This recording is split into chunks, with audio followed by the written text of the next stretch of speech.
Kenya. With me here on commentary is Michael Kwambo. Hilary Teller will be one of the guys who will be giving you a brief on what's actually happening today. Mike.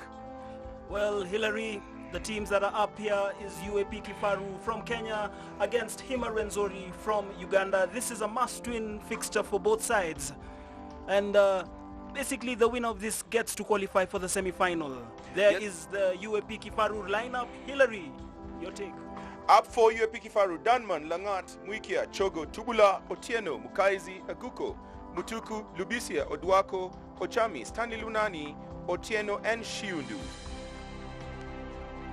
On the bench for UAP Kifaru, the reserves: Jimmy Mwangi, Soita Wekesa, Thomas Okidia, Mike Onsando from the famous Onsando family, Kevin Bundi, Caleb Kiprotich, Israel Soy, Daniel Muba, and the technical team will be headed by Charles Ngovi, former Kenya flyer, and Eric Ogweno will be handling the team management role.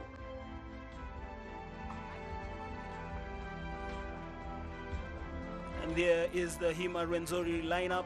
Rwenzori, number 1, Aturinde, Oguru, Barige, that makes up their front row. Wadia and Chonga at second row, Rujumba and Manano, and Musa Lajaguliango making up the back row. Kasito at number 9, Atubikire, 10, Kamanyire, 12, 13, Amolo, 11, Mugiria, 14, Tago, and Kibirige, number 15. The reserves: Robert Biabasheja, James Senoga, Ebra Nyango, Zino Otieno, Tindi Kesta, Tony Stone, Lugia, Joel Dembe, James Okello. They are coached by former Ugandan international Alan Musoke. It is indeed interesting to see Alan Musoke coaching the Ugandan team. He probably did play with about 3 players in that lineup. Stone Lugia, Kasito playing at scrum up, and the workhorse, Victor Wadia, who just doesn't seem to tire up. Well, maybe he seems to be getting better with age, like wine. Well, the teams are there preparing to come on to the pitch. Rwenzori playing in the red strip against UAP Kifaru in the blue-yellow strip. Live from the Nakuru Athletic Grounds. This is match day 3 of the Bamburi Rugby Super Series. This is the last pool stage matches. These teams need to actually win to get into the semi-finals, with the top slot in Pool B having already been decided by Papa Nguvu, who have already finished playing their 2 games and having won through. UAP Kifaru, of course, very unfortunate not to have won against Papa Nguvu in Kakamega a fortnight ago. Looking like they might probably want to go around and prove that they are not rank outsiders against a very strong Rwenzori outfit that have actually made it to 2 previous finals. Yes, and probably that will be the motivating factor for Rwenzori as they come up against the university franchise UAP Kifaru. Remember, Rwenzori were unlucky to lose at home in their opening fixture against Papa Nguvu on April 26th, falling to a 25-6 defeat. Well, the teams are now lining up to meet the dignitaries. Hilary, your take on the competition so far? I think it's been a very, very engaging, if not totally exciting, Super Series event. On match day 3, I can tell you for a fact, I believe that there's still a lot of rugby to be played on through. None of the teams has probably looked anywhere near challenging the defending champions, Ndovu. And it will be interesting to see how the Ugandan team, Rwenzori, whose coach Alan Musoke earlier on said in the week that they were unfortunate to have lost in Kampala, will be able to go around through and participate in this event. They are the remaining Ugandan outfit in this year's event. Your expectations on the game, Hilary? Yeah.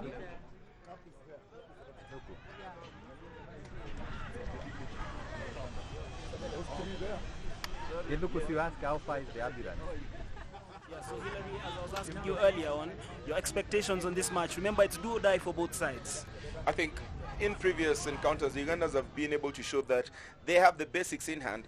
We have just not been able to go around and confirm whether they have the rugby flair. Of course, some of the players who've been known to go around and cause a bit of havoc for the Ugandans have not played in this year's event. I do forget the winger who, the very, very spiky Justin Kimono. Yes, we've not seen him in this year's event so far. I am not too certain whether he actually is injured or they probably left him out for one reason or the other. Well, to the best of my knowledge, the Ugandans have been preparing their national side for competition in the CAR Division 1B Championships. Remember, they got relegated from the 1A last year, and they definitely want to put in a good showing and come back to the elite of African rugby. But for now, the action is focused on the Bamburi Rugby Super Series. taking place right here at the Nakuru Athletic Club. Of course, there is a positive attribute from the Ugandans, seeing former players such as Alan Musoke, Robert Seguia, handling up the coaching diadem. It's definitely just some level of continuity. These are some of the players who are in the Ugandan team that won the Africa competition about 6-7 years ago. Yeah, well, and in our picture we also have a coach who's previously won the Africa competition, Michael Tankotieno. He's just been zoomed out of the picture there. Former Kenya 15s coach. He's part of the dignitaries taking the lineup. The handshake here, that is Susan Maingi, Corporate Affairs Manager of title sponsor Bamburi Cement Limited.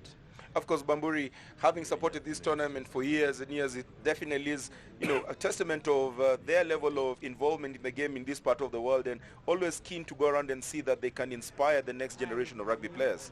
Well, that's it. You can see her saying hi to Constant Cup center referee and his assistants, Chris Okumu and David Ocharo. This is the UAP Kifaru team, a franchise made up of university students. That is Dan Otieno, one of the players. He plays for Mwamba RFC. He's a student at USIU.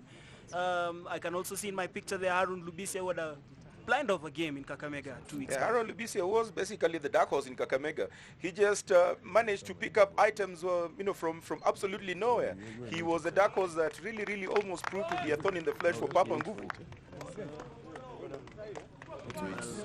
The team's about to kick off. You can see there's a lot of expectation here.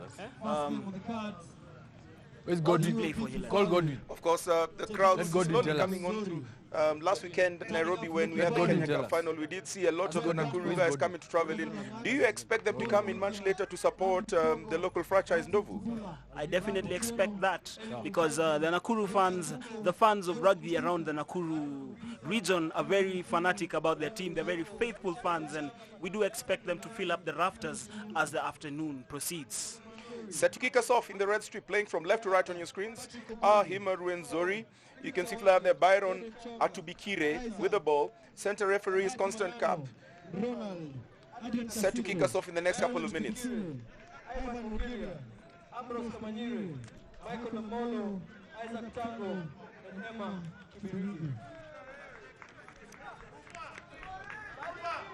Clear skies, warm temperatures, perfect weather for rugby. Winds are not blowing too hard. Might be one of those particular wonderful days for any rugby kicker. Definitely, as you've said, the weather is looking pristine, the grounds are looking pristine. We can see the Hima Rwenzori players just getting a feel of the ball, waiting for a referee, a Constant Cup to get this match underway. If you're joining us, Hima Rwenzori, we've lost that picture. This is a picture of the sound of the sidelines, I beg your pardon. You can see in our picture there some of the fans. That's Rajinda Pape Sembi, a great supporter of Kenyan rugby. Okay, and we're back there. That is Rwenzori, Hima Rwenzori from Uganda. They'll be playing from left to right in our picture. They're in the maroon and white strip. There has been a bit of debate as to whether Uganda Rugby's participation in the Rugby Super Series may be a reflection as to perhaps just how far the Kenyan franchises, even of the Kenyan national team, may be in as far as trying to play them. And there have been quarters trying to ask Kenya to probably look for competition playing elsewhere. Do you think that is actually a prudent idea, Mike? I don't think it's prudent. I think we need each other. I think this competition needs to go on. I think what we need to do is probably include a lot more competition from other parts of the region, Zambia, Zimbabwe, Botswana and the likes. Grow it into a bigger regional competition. And of course, the Rugby Super Series has been responsible for budding talent right across the borders between Kenya and Uganda. And of course, we are actually about to see the next crop of players busting through the scenes for both sides, for both Kenya and Uganda. We're just waiting for the clock to hit top of the hour so that we can start at 2 p.m. sharp East Africa time. I believe that's what the match referee is waiting up for. Level of discipline being followed to the letter. Exactly. And let's see if that level of discipline will be maintained during the match. Remember, both sides needing to get a positive result from here to be in competition next week in Machakos. Just looking at the lineup, who do you think are the fellows to watch out for UAP Kifaru? I think for UAP Kifaru, Rocky Aguko, the captain, Arun Lubisi as always, and I think also Alvin Otieno, who had a good game in Kakamega. Those will be the three players I'd place my money on. It will be great to actually see if Adrian Casito will be able to marshal the items from the number 9 position. The Ugandans known to be very physical. We'll be keen to see just how fast the breakdown position will be. The racks and the molds will be a telling point. And of course, anyone who can go on through and just ensure they can maintain and keep their take care your teammates are behind you. Key. The scrum position will also be very, very key in this particular matchup. And the match referee blows on the whistle. And we start the first half of this first encounter of match day 3 of the Rugby Super Series. The ball is taken into contact by blue, and the referee calls come down purple for the first infringement of the give game. way of course, blue. not the person you expect to kick that ball. George Mutuku made a meal of it, just didn't manage to retain his composure there, gifting Rwenzori a scrum down in a very advantageous position deep within the Kifaru territory. Okay, we'll take them up to wait for Meanwhile, Constant Cup just Crouch. had a word with both sets of scrums before the scrum down. Of course, this is what we're talking about, Mike. The set piece. Do you think this will be an integral part of this game? I think it will be an integral part of this game. The team that manages to secure the set piece, moving the forward, team that manages to step control out, blue. it, will actually have a platform. Blue, step out. Rwenzori driving very hard, about 10 yards from the scrum in there. Interestingly, they still manage to keep the ball. They let their backs move on through. There we actually see Adrian moving on through, keeps the ball. Casito actually has numbers out wide. They elect to actually do the wide passes. Nice step moving on in through. UAP Kifaru need to be very, very careful because Rwenzori are looking like they want to go around and just have a bite of the cherry at the earliest opportunity. And this might probably give them some level of momentum to pick up for the rest of the game. Exactly. You, beg your pardon, Hima Rwenzori going for the jugular early on. Release. UAP Kifaru in the opening moments of this game. Use it. Of course, they're playing away from home and they're keen on ensuring that they can put in points as early as possible to try and just knock off any level of onslaught that might be coming from Kifaru. So far, the last 3 minutes have been all Rwenzori. Exactly. Kifaru have not managed to get a whiff of the ball. They've been on the back foot thus far. 6 release. Victor Wadia trying to marshal the forwards in there. He's been a stalwart for the Ugandan rugby setup for a while right now. Well, close to over a decade. He's been one of those household names, and as he gets high with age, it's good to see him still play first-class rugby as referee Constant Cup calls for an infringement. Great interplay of rugby in there. Hima Rwenzori definitely showing what they've actually come on in here to do in the Rift Valley town of Nakuru. Just snaffling each and every living, body within the first couple of minutes. Penalty to the Rwenzori. Of course, electing to do the kick as opposed to go for the line out. Rwenzori trying to queue themselves up there. Looks like Adrian Casito is the one who's going in for the 3 points early on within the first 5 minutes of the match. Remember, the Ugandans yet to score any try in this tournament. I think for them, it'd be important just to, first of all, break the deadlock and build from there, as we had mentioned earlier. Definitely. Of course, coming off from the 2003 World Cup, we did realize that you can actually win rugby matches, and 3 points are actually good in there for Alan Casito. And Rwenzori showing the intentions with a very, very early lead, 3 points to 0 against Kifaru. You do recall 2 weeks ago in Kakamega, Kifaru actually started off fast on the blocks and eventually just, literally at the last minute, lost to Papa Nguvu, from a last minute behind the kicker. Do you think that probably had an effect on their level of preparation or to their match temperament? I think it did, because talking to assistant coach Tito Oduk earlier in the week, he said they had worked on a lot of things, including their concentration and the set pieces. But again, maybe the occasion seems to be getting to Kifaru. You're ahead of the mark. You're ahead of the mark. Of course, the first scrum there by Rwenzori did show that they're capable of dominating them. Yeah. And it's just a matter of trying to see if at all they'll be able to go around and prove that he's not a flash in the pan, or whether they're actually capable of making it in the semi-finals and perhaps even the final this year. As the teams prepare for the line out there, won by Kifaru. That was George Mutuku playing it in, but there seems to have been a case of a dropped ball. And yes, referee Constant Cup calling the scrum down after Kifaru player knocked on. Second knock on in under 5 minutes. The nerves are perhaps building up for UAP Kifaru. Perhaps they should try and just get the continuity on from the closer phase of play, because the far passes have not seemed to actually work out the magic that they probably expect. Yeah, I think they need to get into a rhythm. They need to settle down. They need to keep their nerve and start playing. Casito placing the ball in for Rwenzori. a case of overconfidence pass, because you could see him already queuing himself up to receive the ball from the number 8. They already seem to know that they don't actually have a very formidable opponent in as far as the scrummages are concerned. Yeah, well, as it is, you're already seeing Rwenzori bossing Kifaru in the forwards. I mean, it's evident that they've outweighed the Kifaru forwards, and just look at it from the scrum downs. Well, I said there's a different ball game happening in the front row that not so many people are aware of. And I think in this instance, Rwenzori may have actually gotten the upper edge within the earlier opening sessions. Penalty given in there. Referee does not believe that the flankers were bound. I think they popped out. Well, Hilary, at this point in time, everything seems to be going against Kifaru early on. George Mutuku, he was guilty of the knock-on within the first kick of the game. Not particularly just calling the shots on his back rows in there. And all of a sudden, offense has turned into defense for UAP Kifaru. They need to actually establish a stranglehold in this game. They need to come back. They need to seize the game and take it to Rwenzori. We've already seen what Rwenzori are capable of doing within the scrum, the scrum set piece. They've actually been massive in the past. To wait to see how they'll be able to fare out in the line out.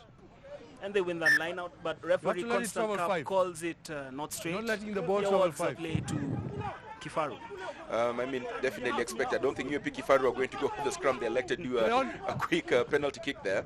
But Mutuku's chip straight into the opposition, and it's out to touch. Luckily for him, the favor was returned with a straight out kick. So they do get a chance to actually throw in it. So we've been able to see that Rwenzori are not as convincing in the line out department, at least within the first line out, as they have been in the 2 scrums that they've had already in this game.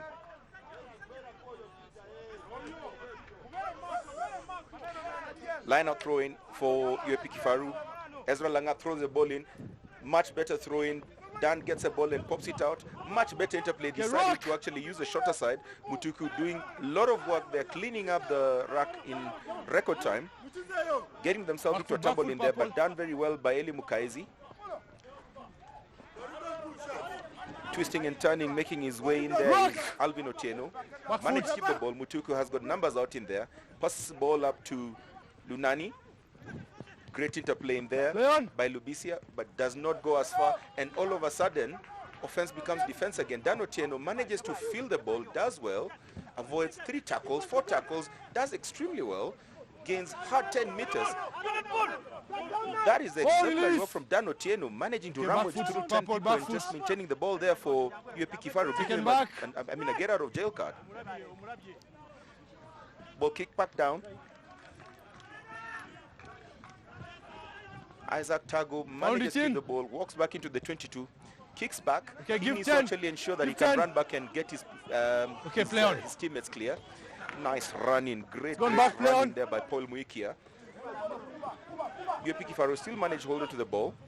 They're showing a lot more purpose. Alvin Otieno gets it, manages to actually run 3 meters before a whumping tackle by Victor Wadia gets them off and gives a bit of reprieve there for Hima Rwenzori. This game is actually being played at a very, very fast pace, and it just waits to be seen whether they'll be able to maintain this pace for the second half, because this is extremely fast within the first opening interplay moments. Second line out lost by Hima Rwenzori. They're not looking very good within the line out situation as they've been in the scrums, and that is actually something that they need to work on, because each and every particular breakdown will be able to count in this particular match. Back foot. UAP Kifaru realizing that they're just sniffing blood and they need to go around through and try and clear it. Alvin Otieno does very well, drawing about 5 defenders in there. Rwenzori actually in 6s and 7s. Nice pop pass up over there, something that you probably see in the Super Rugby. Rocky Aguko managing to get the ball in there. Barely passed by Eli Mukaizi, and they actually managed to get a penalty in an advantageous position. They should be able to draw level with this kick. Absolutely, Hilary. I think Kifaru have settled in so far after a very shaky start there, and we're seeing some very good play from them in the forwards. I mean, that was a very good pop pass there. Now with a chance to really tie the game right now, they're in a very strong position. I think it's just 20 meters from the try line, and this should be a very easy penalty for them to try and get back into the game. They seem just resurrected by some flash of belief all of a sudden, and they've just been pummeling over and over again, and I think a deserved penalty there for UAP Kifaru. Yeah, I think, I mean, a very shaky start for them, but so far they've gone through the phases, and that penalty is in, so the match now is tied at three-piece. It's tied at 3-all right now. UAP Kifaru 3, Rwenzori of Uganda 3. It's match day 3 at the Bamburi Super Series 2014 here in the beautiful lush greens of the Nakuru Athletic Club, very high up in the Rift Valley, and a very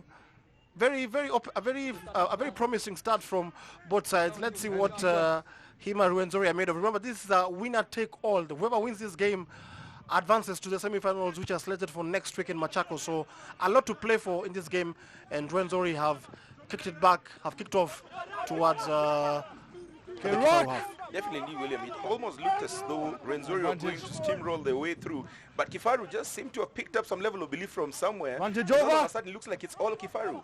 Great interplay there. That was the man who got the pass that resulted in the penalty. Rocky Aguku again getting the ball, and unfortunately this time just getting the knock-on. So far, it's been a case of the scrum halves managing to kick in 3 points apiece. Adrian Kasito kicking 3 points in for Rwenzori, and the favor has been returned by George Mutuku, who slotted in 3 points just about 2 minutes, actually a minute ago before the restart. And we now get Rwenzori getting into a advantageous position. They've actually shown the scrummages. They've been very shaky, but you would actually fancy that they'll be able to retain this ball and get something of a play from this. Yeah, Hilary, you and I know that Ugandan side for very strong play.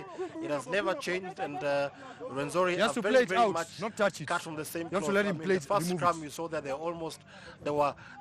bullied they bullied Kifaru, and they've been awarded here a half penalty by the referee. That's actually a full penalty because the scrum have decided to sneak in on the backside. Didn't fancy the chances of trying to win it clean and decided to try and steal the ball from the back, and that was just in a typical offside position. However, I mean, the one thing that Rwenzori have not been convincing in the last 3 lineouts is the ability to throw the ball in straight, and they've just been gifting the ball up to UAP Kifaru. And it's something that we even saw last week during the Kenya Cup final and even the ESS final.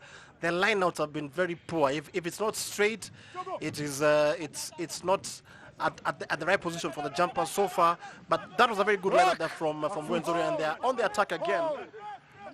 You almost feel as though they shouldn't have actually popped the ball up, because they've been able to show that they can drive the ball up, and maybe just perhaps a wrong choice of calling them. They do the pick and drive, it's working for them, but they have actually shown the ability to be able to go around and rampage right through on the mauls and the scrummages. So perhaps a case of just trying to knock off the momentum. Look like a very hard tackle in there coming in from UAP Kifaru. Manages to knock off Rwenzori's Ambrose Kamanyire, the captain, smackdown. It's a free-for-all in there, and the referee will actually call for a knock-on. It looks like Kamanyire probably knocked down the ball on the very hard tackle that received moments ago from Brad Odwako and Kevin Ochambi, Uganda. It's a very strong, it's a very tight encounter here right now. No team is giving each other a quarter. From that lineup we saw from Rwenzori, it looked like they were actually pushing for a try, but once again, the Kifaru defense held firm. And as we said earlier, this is a must-win game for either side. Whoever wins this game goes to the semi-finals next week. So a lot of stake for both sides. They can't afford to be making mistakes, and whatever points are going to be on offer, they better take them. And that was a good scrum feed there from UAP Kifaru's George Mutuku, very experienced player, I guess, used to play for Min Machine at some point. He does play for Min Machine. Okay, we're driving, we have to keep the scrummage down. For Kenya in the Junior World Rugby Tournament in 2009, the team that had Kenya Sevens, Oscar Uma, and Felix Ayange.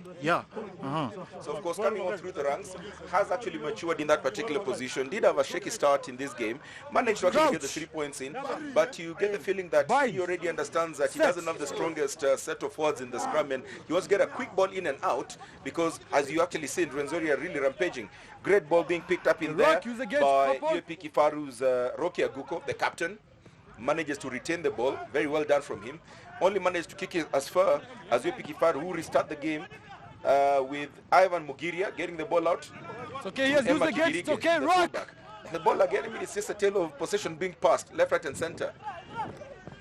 And once again, some very good counter-attacking there from Kifaru. Once again, the UAP, whatever Rwenzori player, was actually isolated, and the ball was just lost there. And once again, a very promising attack there from Kifaru, who are on the attack again, and that is going to be a try. That is going to be a try there for Kifaru. Brilliant, brilliant try there from Pius Yundu at fullback. And once again, it all started from that misplaced, isolated run into the ruck by Rwenzori, and some quick hands, and Pius Yundu with the first try of the match, and to give Rwenzori, to give Kifaru an 8-3 lead with the conversion to come.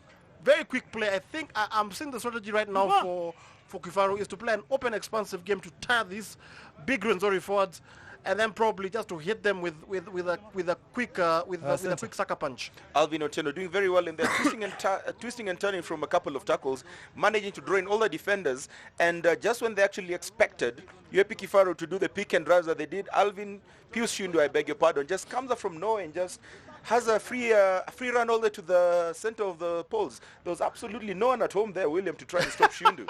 Very true, but I think it all started from that isolation play at the ruck. They were bullied over the ruck there, Rwenzori, and quick hands by UP Kifaru, and the ball landed there at Pius Yundu, and he scored the try, and they lead here by 10 points to 3, or unless the conversion did not go. But once again, the slow-mo replay there, nobody at home, as Hilary said, and Pius Yundu galloping all the way to the try line.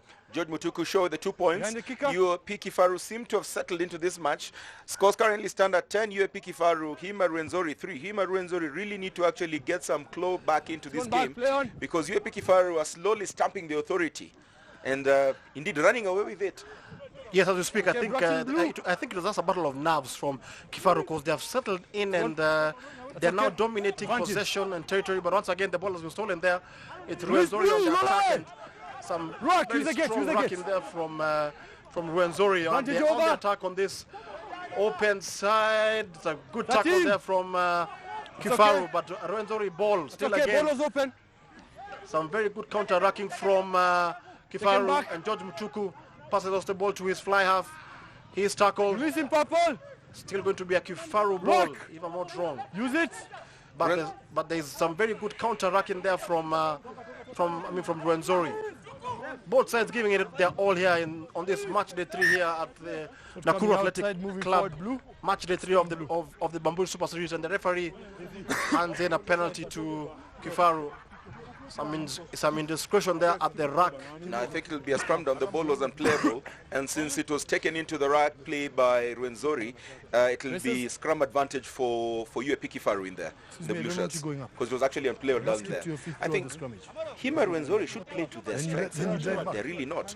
Kifaru have already realized that they have a lot more speed, and they're barely getting the ball down for more than 5 seconds on the breakdowns on the ruck play, and that is definitely devastating Hima Rwenzori. Rwenzori have already shown that they are stronger. Yes. They should be able to dominate this particular scrum situations in the most, but they're not actually managing these sort of situations that can allow them to go around and get points, if not penalties, that will be able to allow them to just go around and place their dominance. Absolutely, very, very true. Rock! And some pressure there from Rwenzori, but a good pressure kick, but and out here, the distance there from Harun Lubisia.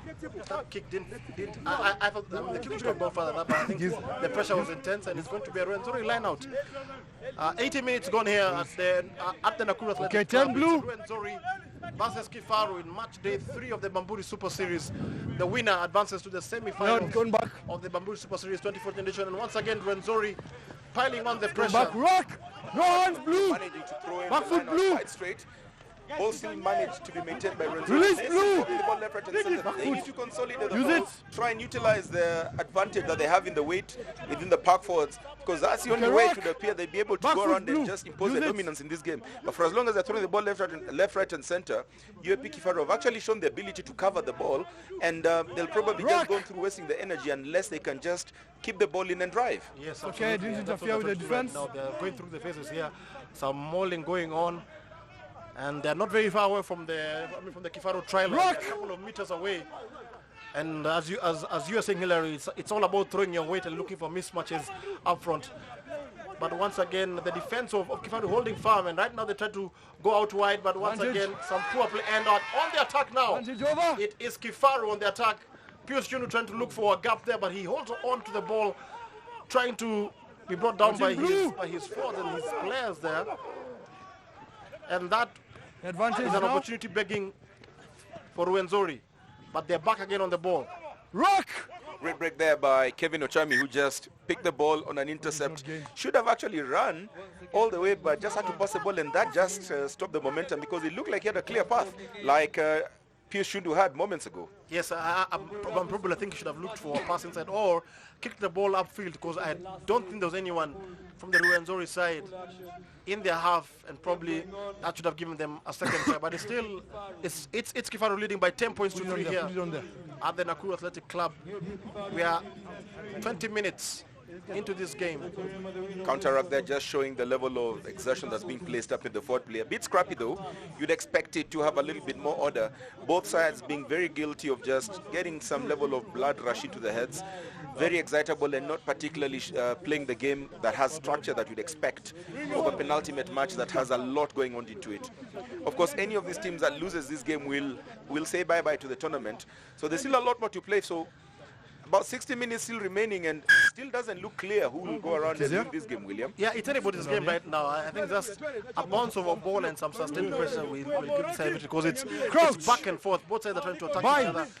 But as you say, Rwenzori not playing to their strengths. They should probably just try and take it up front.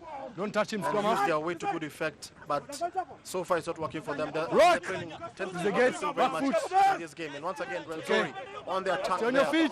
Some quick drives there from their forwards, but the referee has penalized them, and it's going to be called for a knock-on. It was a knock-on in there. Knocked on, Storm. I think after Victor Wanya picked the ball, Alan Casito was guilty of trying to pick the ball with both his hand and the foot, and I think the hands got to the ball faster than his foot. A case of perhaps having two minds in there. Straight drive. I should have gone for the first decision. Take blue, please. Thank you, ref. Yes, you see, the fingers actually got to the ball before the foot did. So, I mean, he had two minds. He wanted to perhaps try and grab the ball out. Then the fingers got to the ball before the foot did that. Bind.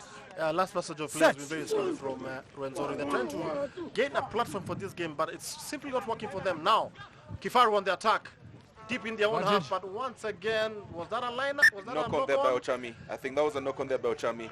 He'll be very, very displeased with himself. Very tall, bulky player. Did the intercept about 3 plays back, and now this time himself guilty of the knock-on.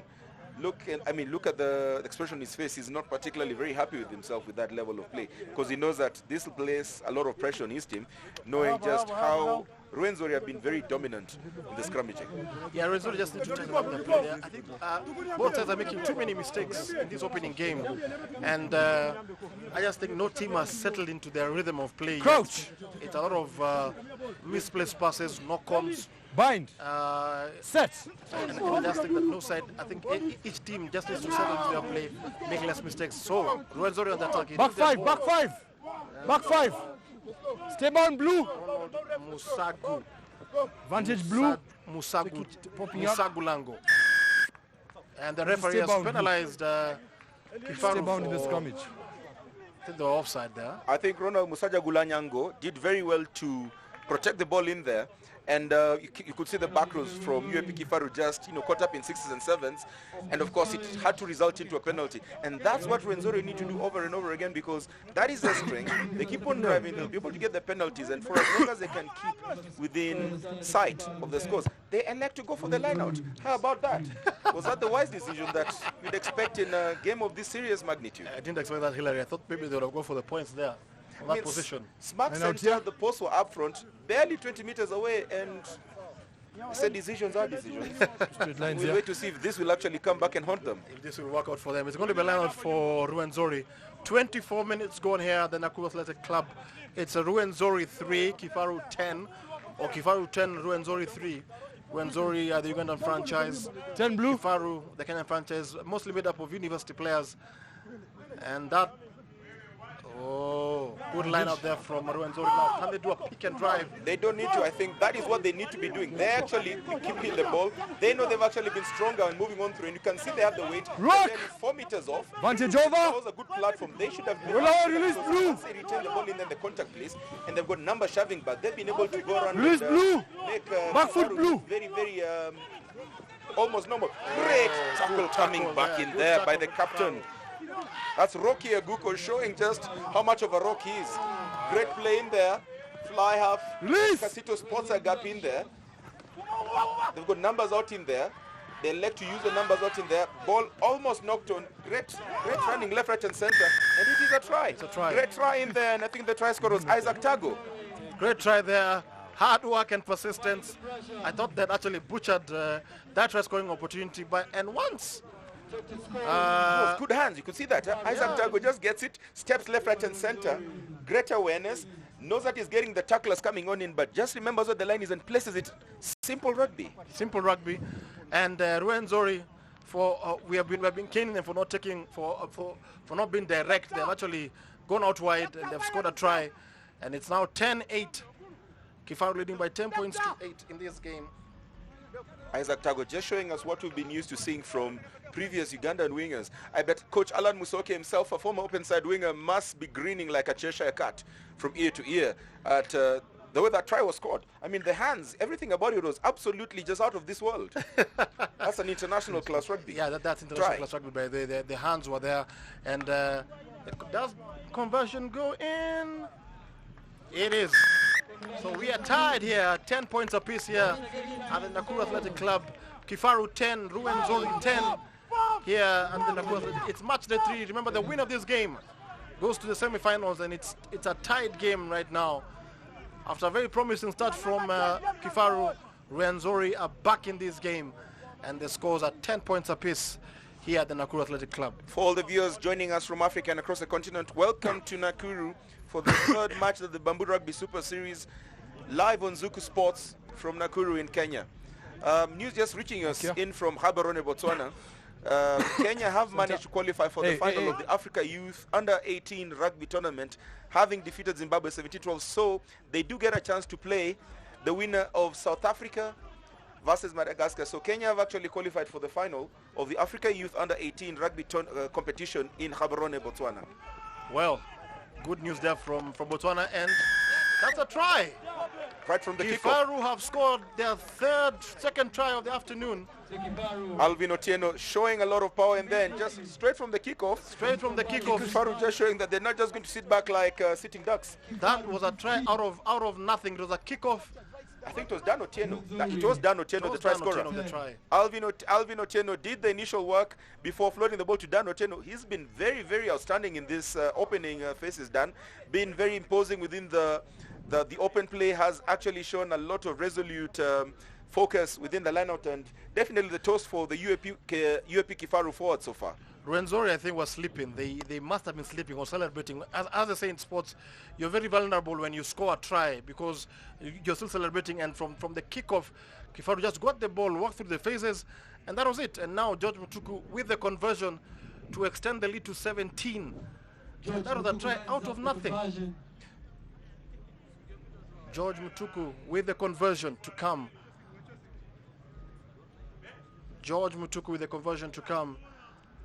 It's Kifaru 15, Rwenzori 10, and the conversion does not get in, and it's going to be 15 points to 10. Ball had all the power, but not the direction. George Mutuku just being unfortunate there. Ball slightly skewed over to the right. Still, UAP Kifaru maintain the lead 15 points to 10. And surely, I mean, I'm not too certain that Rwenzori knew what they were doing in there. Your teammates are behind They you. just looked like they were escorting Dan Otieno all into the tribal area, and Dan had the presence of mind to just place a ball down, didn't actually go around and shrug off any of the defenders who should have made the tackle. They looked like they were escorting him. Yeah, they were ball watching. They were simply ball watching in a very dangerous position. So the kickoff goes to Kifaru, and Kifaru trying to look for touch. No, he doesn't find touch, and Rwenzori again on the attack again. Good tackle there. 12 release! Use the gate! Coming on in there. That is exactly what we are used to seeing coming in from a match of such a magnitude. And they won the penalty there, Kifaru. Some good tackling there from Kifaru. It's going to be a knock-on. Not a tackle, it's a knock-on. The ball was lost in contact by Rwenzori. Rwenzori does look rattled. Great heavy tackle. Rocky, the captain, Rocky Aguku, man, showing everything like his namesake, Rocky Balboa, just knocking everything left, right, and center. Been very resolute in the defending, absolutely devastating in open play, and definitely has the right name for the role he's playing. For the name, yes, absolutely. Also the movie Rocky, by the way. Yes, indeed. Sylvester Stallone. Great pick by Basaja Mulanyango. Still, Rwenzori maintain the position. Casito at the back, just trying to look for players to move on through. Opts for the box kick, does not perhaps go like expected. Balls goes out into the open area. Heavy knock-on coming in there from Ochami. Goes back up to Emma Kibirige, who decides to chip up into the open area. Ball well fielded by Sunny Lunani. Sunny Lunani has been able to show some level of devastation within the local league. Plays his rugby machine, but Lunani does not run. Kicks the ball back. Rwenzori trying to just jog up and look for a spot to kick. Get on side, move on side. Right back up. Lubisia gets a ball. Lubisia has got Lunani over his shoulder. Decides to throw the ball all the way back down to Pius Shundu. Shundu scored the first try. Committed, play on. Does it get touch? Albino Teno there to almost pick the ball, and I think the referee calls for a knock-on. Actually, it is a penalty. Looks like the Rwenzori players were not within 10 meters, and offside. They give a penalty to UAP Kifaru, who have a chance to go either for posts or to go around for a line-out. Yeah, a lot of ping-pong being played by both sides in that passage of play. And Kifaru opting to run the ball, but a very good opportunity there for them to try and get some territory and play in the Rwenzori half. George Mutuku with a kick, and it will push up play to the center circle. Kifaru 15, Rwenzori 10. Blue ball. As we approach the final 10 minutes of the first half here, match day 3 at the Bamburi Super Series. The winner of this game goes to the semi-finals, slated for next week in Machakos. Just back to the Africa Youth competition, Gaborone. It is always a great testament to see the age grade teams, age grade national teams make it to the final. Kenya 19 team playing in the final of the Africa Youth Rugby Tournament, Gaborone. Last year we had the under-20 team getting to the final in South Africa. Is this perhaps a testament of Kenya Rugby finally getting into the mature stage? Absolutely, and it's going to be, I think it's a warning to the senior guys who are going for the Commonwealth in July, that if the Kenya under-19 team can actually go and place from, go and fight for a medal, because definitely they're in the medal bracket right now. It could be silver, it could be gold, but they're in the medal bracket, and a big part on their shoulders from them for getting into the final. It's the first time I think a Kenya Rugby team has gone into a final of a medal bracket kind of scenario. It actually is indeed quite correct, William, and perhaps a tiding of better things yet to come. Still, we probably have the chance to see the under-18 team playing against the strong Farm February South Africa. They did lose South Africa 13 points to 0. Yes. But do you think that will perhaps have any bearing should they meet South Africa in the final, William? No, I think it's going to be a final. I don't think they'll lose by such a big margin. It's anybody's game. I think they will lose. Well, South Africa head and shoulders above everyone else on the continent, but it's a plus for whatever happens. 10 purple. When the final will be played, they have done exceptionally well to get into the final, beating such strong teams as Zimbabwe to get into the medal bracket. Well, the game resumes. Great lineup being thrown in there by Ezra Langat. This time UAP. On side. UAP actually trying to give Rwenzori a piece of their medicine, maintaining the ball 10 yards on. This is a very nice platform. That's a very nice mold that they played. Just trying to coordinate his players, and coming out very well so far. There is Rocky getting the ball out. To the gate. Manages to do very well. He was actually getting tackled out, but managed to keep blue hands in the forward direction. As he went to pick it, scrum down. Did very well to keep the ball in the pitch or in the field of play, but very unluckily just looked like he knocked it on the tackle. Yes, absolutely. Very good piece of play. The tackle, as he went down, he popped the ball out, but the oncoming player, that looked like it was George Mutuku who actually knocked it on, but Rocky did very well to retain the possession, but the oncoming player didn't have the presence of mind to just, keep the ball in play. Yes, very good piece of play there from Kifaru. Crouch. As you say, they look very strong from that, from that rolling maul, and it's going to be a scrum down just meters away from the Rwenzori try box, and the Rwenzori is just hold on to the ball, and it goes out. Adrian Casito did well despite the fact that he had the attention of 3 back row players coming on to him.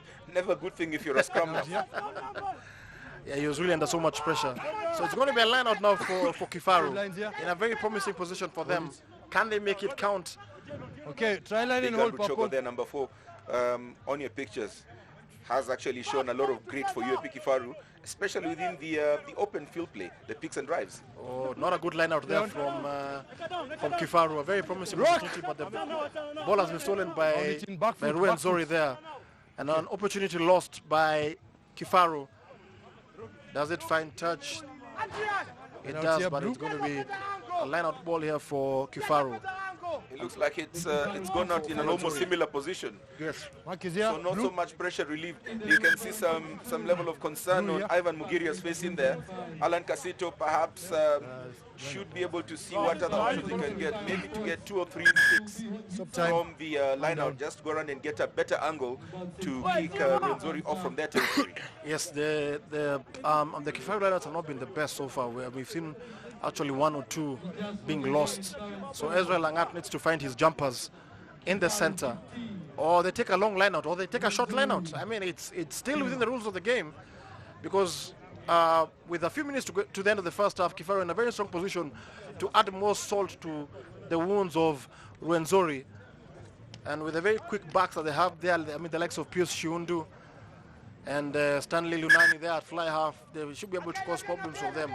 They're not too far away from the Rwenzori try line. Hold it. Of course, the very freaky pace within the opening exchange of this match beginning to show on both teams. The pace has reduced significantly, and you can see the players perhaps trying to get a bit of more reverb within their bodies to push on through up until the half break.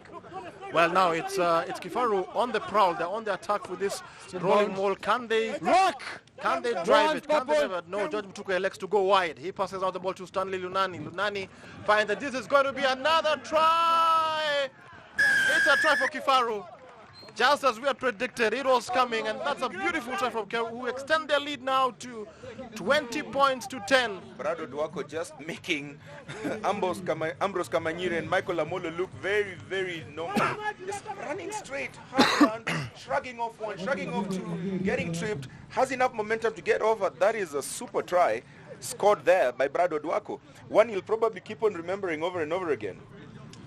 Can see some level of dejection in there. I mean, just Brado Duako being knocked on the back, but absolutely a thing of beauty to watch in the Brado Duako, just running straight. And you know, that's why they actually tell you that at times the gap is always where you actually sit straight up. You don't have to run across, just run straight. Run straight, yes. Beautiful try there from Kifaru now, and George Mtuku to add the extras. It is Kifaru 20, Rwenzori 10, and Rwenzori have just fallen off the last couple of minutes.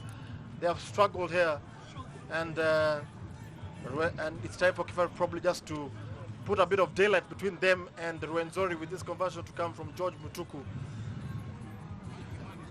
Finishing the half, the much stronger side.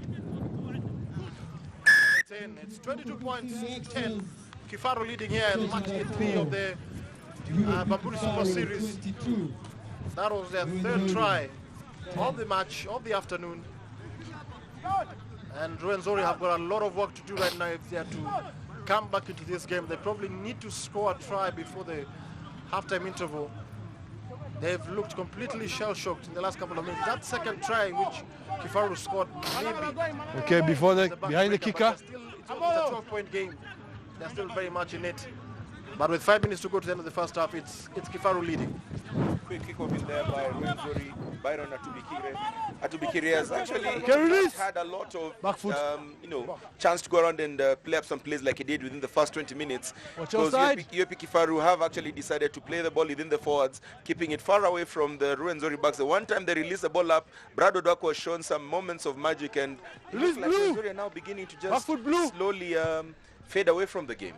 Yeah, they're beginning to fade away from the game after that promising try they scored earlier. And it's all been Kifaru the last 10 minutes. And they lead by 22 points to 10 with 4.5 minutes to go to the end of the first half. Of course, this is a very, very great display by UAP Kifaru. On paper, one of the lower sides within the Kenyan franchises. Actually, of the Kenyan franchises on paper, UAP Kifaru look like the ones who are lowly seeded, but definitely showing some great level of rugby here. University lads. Absolutely, because when you compare them with Papa and Bolore Chui, they don't look the strongest. But once again, a promising attack there, but not a very good pass. Try scorer Brad Odwako this time guilty of On both sides, first just knock passing on the blue, ball when he really didn't scrum need down to. purple. He would have fancied keeping the ball on because, you know, once you've gone on through and broken a series of tackles on a barrier to score a try like that, you always fancy that you might be able to get a second, a third, if not a fourth chance at biting onto the cherry. Yeah, he should have held onto the ball and probably looked at the man outside after he had gained a couple of yards. But all in all, it's not a bad mistake to make when you are 22 points to 10 up with a couple of minutes remaining to the end of the first half. Kifaru looking a very deserved 22 points to 10 lead. Rwenzori have just fallen off the radar in the last couple of minutes. Of course, all that's required just to make UAP Kifaru a bit uncomfortable in this game would be a try by Rwenzori, because a converted try will reduce the lead to 5 points, and all of a sudden you'd probably be able to go around and get a little bit more purpose coming in from both teams. Right now, perhaps just a case of UAP Kifaru trying to ensure that they can keep the 12-point cushion, go into the halftime break, be able to make tactical changes and have this one knocked over. But you actually get a feeling that one try from Rwenzori might just go and light up this game once more. It doesn't look all dead and buried.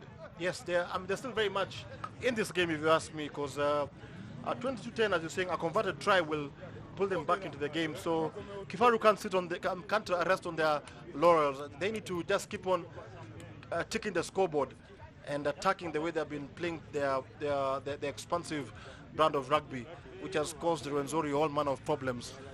And we've got a stoppage in play at the moment, and I can see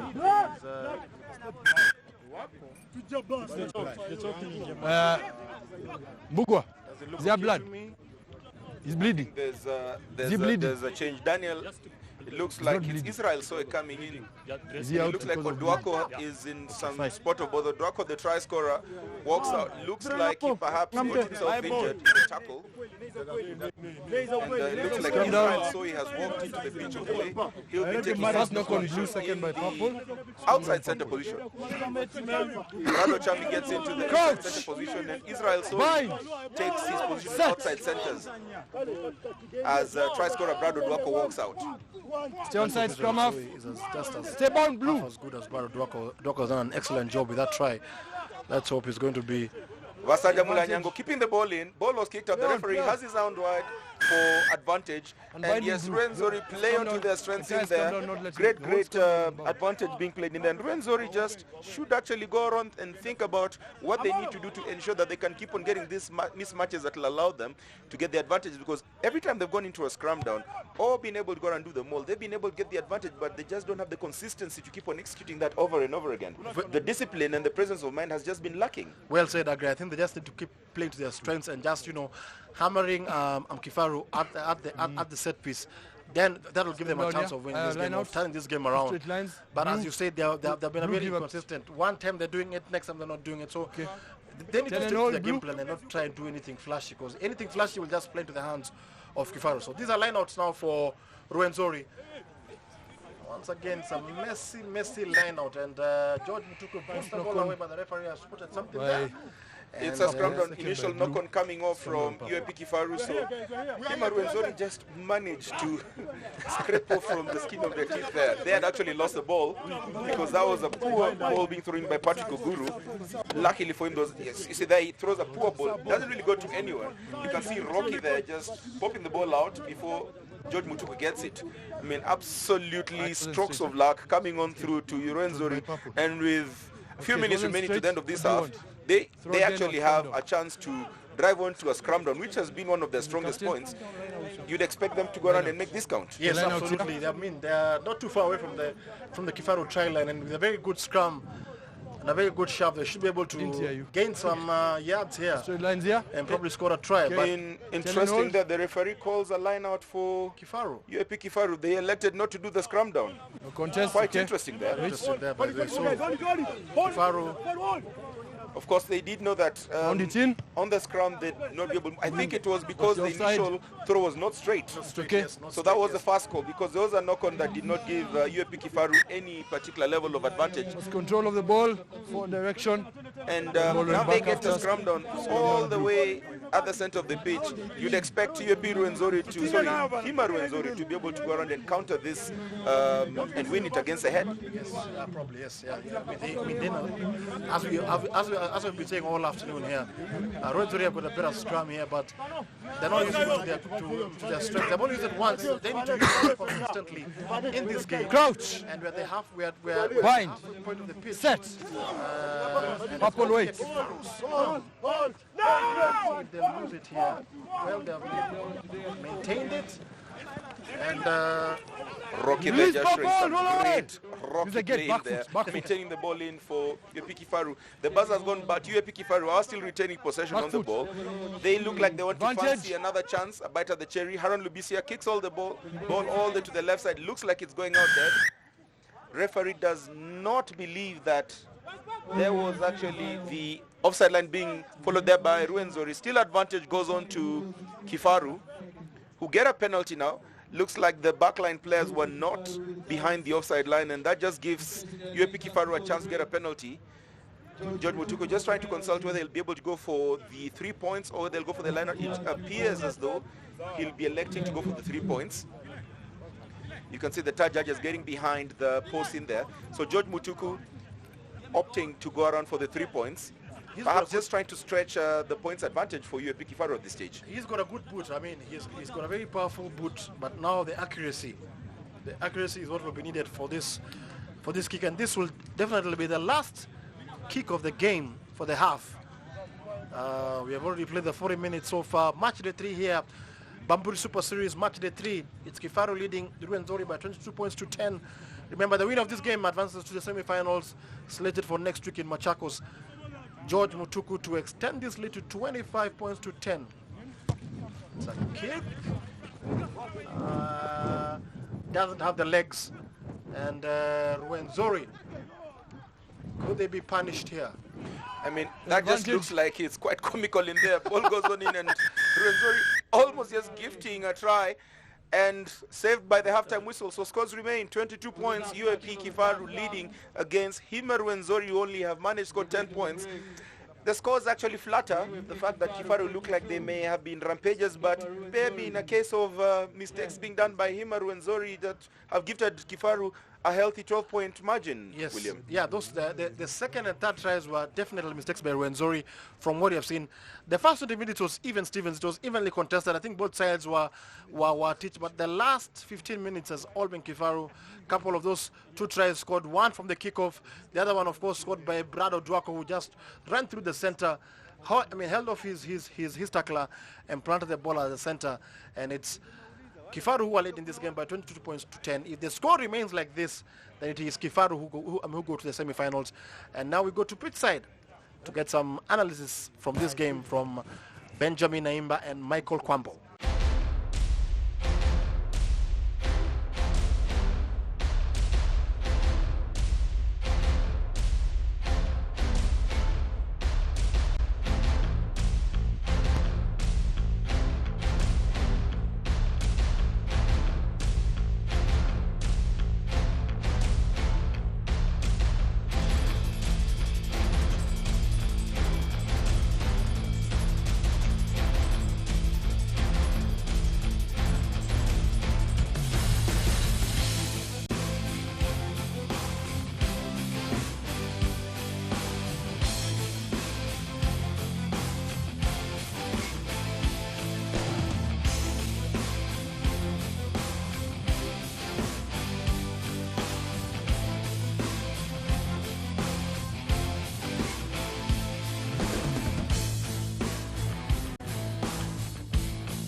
It's match day 3 at the Bamburi Rugby Super Series 2014.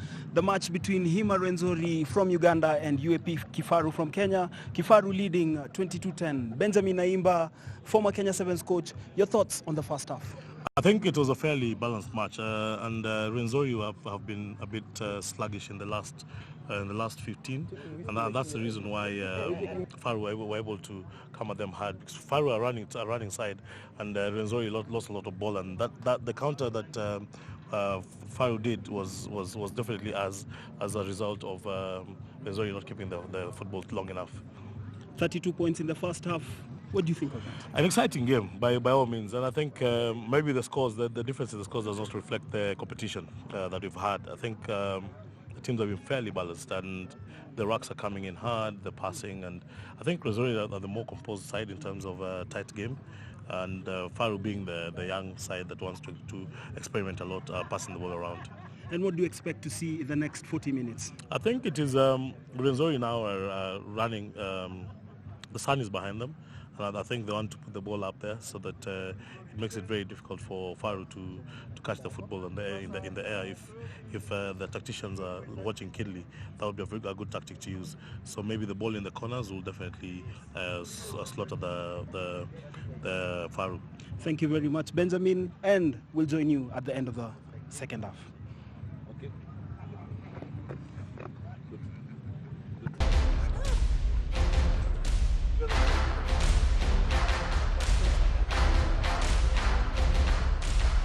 Priming ourselves up for the second half now. We are seeing moments from the first half. Will UAP Kifaru be able to do enough to just retain their lead and book their slot into the semi-finals of the 2014 Bamburi Rugby Super Series? Or does Hima Rwenzori have something off the Ugandan bag of tricks to come back into this game? All that still wait to be seen in the second half.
Great level of discipline being showed by UAP Kifaru. Hard work showing them to a 22-10 lead against Hima Rwenzori.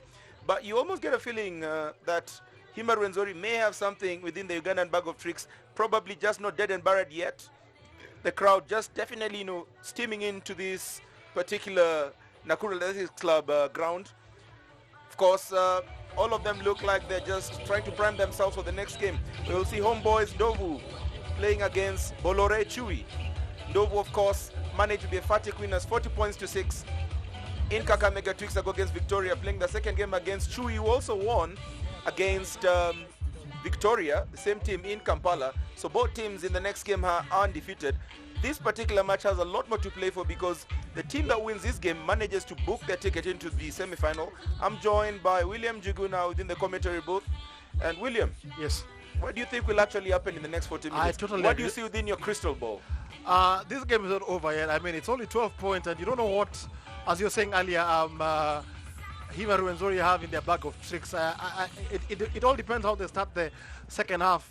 The next 10-15 minutes are going to be crucial for them. If they can get a try early in the second half, then yes, they're very much back into this game. And if they play to their strengths, yes, well, they have a chance of playing. If they can just, marshal their set plays and be consistent like in their set plays, they will be good. But they can't afford to play into the trap of an open, expansive game against this fleet-footed Kifaru outfit. Of course, UAP Kifaru just showed levels of brilliance within the forwards in the backline play. Brad Oduako, who scored a super try, perhaps the try of the match so far, had to limp out within the last minutes of the first half. On the touchline, I could see him holding his eye and looks like he had an eye injury. Do you think that this will probably have an impact to the rest of the game, William? No, I think the key drivers of this team of Kifaru, of course, are George Mutuku, the captain, Rocky Aguko, the fly half Haron Lubisa, Pierce Shundu. I think those are the key drivers of this team, by the way, and if they're in a very strong position. And of course, not forgetting Dan Otieno. Those are the key players, the key drivers of this team. Of course, it will be a big blow to lose Oduako, who showed his straight running in the first half. And let's see what Kifaru can do without him in the second half. Rwenzori still have former Uganda international Tony Lugia on the bench. You get a feeling that they'll perhaps need his experience sooner rather than later if they really need to look at getting into the semi-final.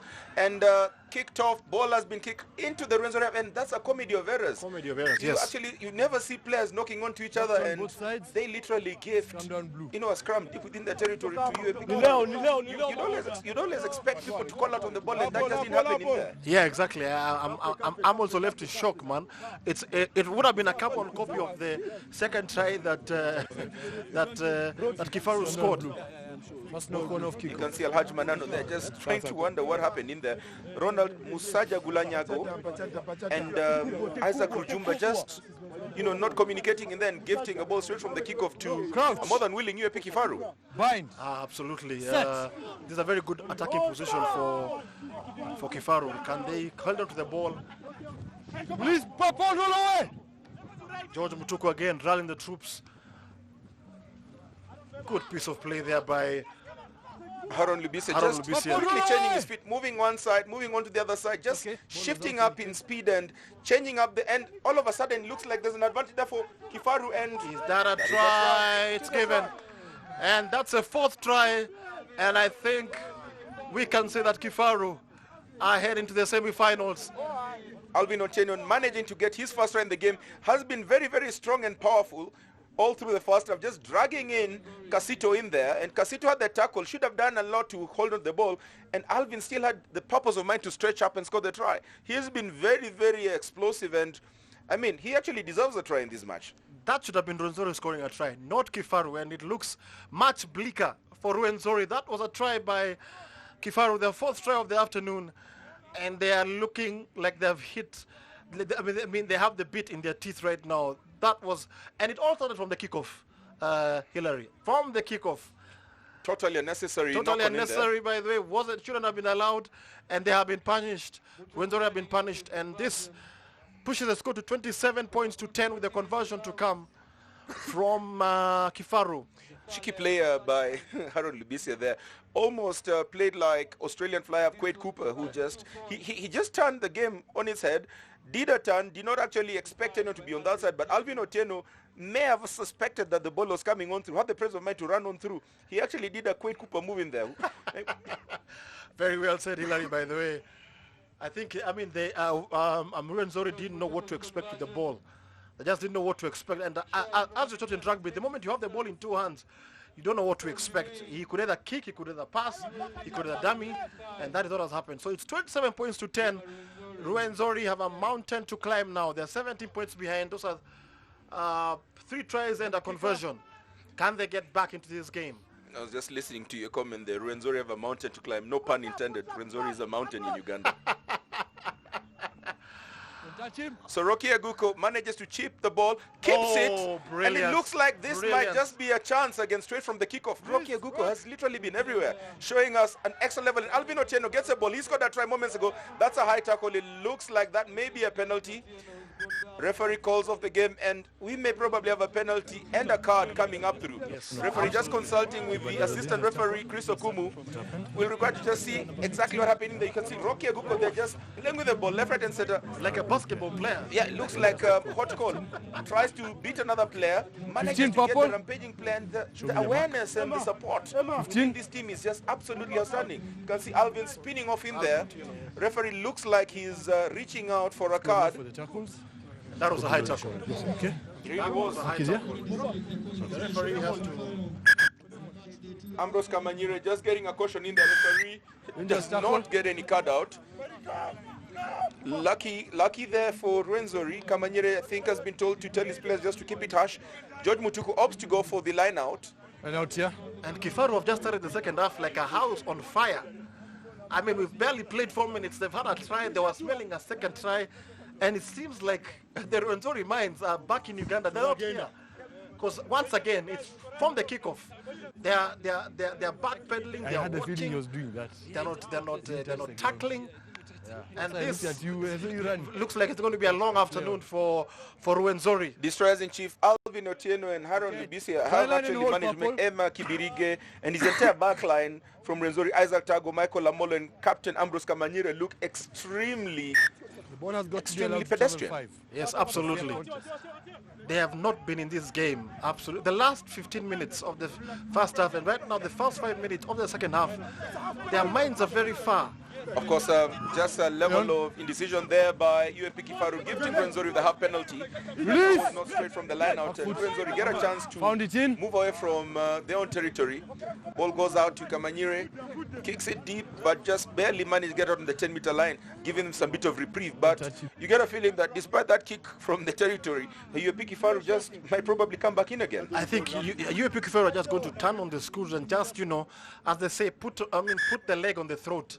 They're just really going to tighten this game and look at finishing off this game against Rwenzori. They're in a very strong position. They've got a 17-point lead, and as it stands, Kifaru are going to the semi-finals of the Bamburi Super Series, which will be next week in Machakos.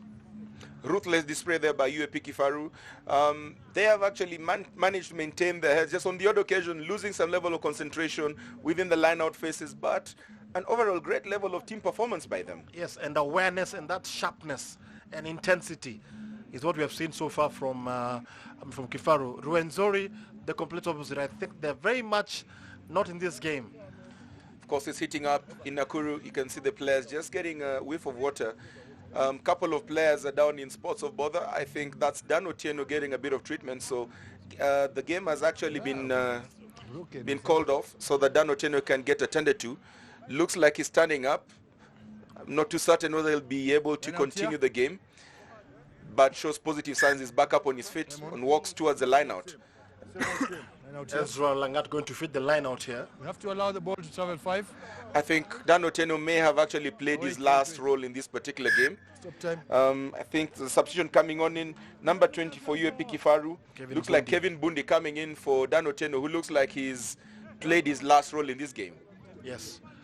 And having scored a try, showed some very high work rate in the loose for UAP Kifaru. And you can see that's where Dan, yes, you can see they went heavily on his foot, and you can see him from on the left part of your screen going down and writhing in pain. Looks like that's where he injured himself. Yeah. Took a very heavy knock there. You can imagine the mass of about 4 or 5 players on your ankle. And I don't think he'll be able to continue this game. You can see him being strapped there just on the bottom right part of your screen. That was a lot of impact on his ankle. About 3 or 4 bodies on it. Yeah, he had a lot of bodies on him. I think he may just have to go to the substitutes bench and try and rest that ankle.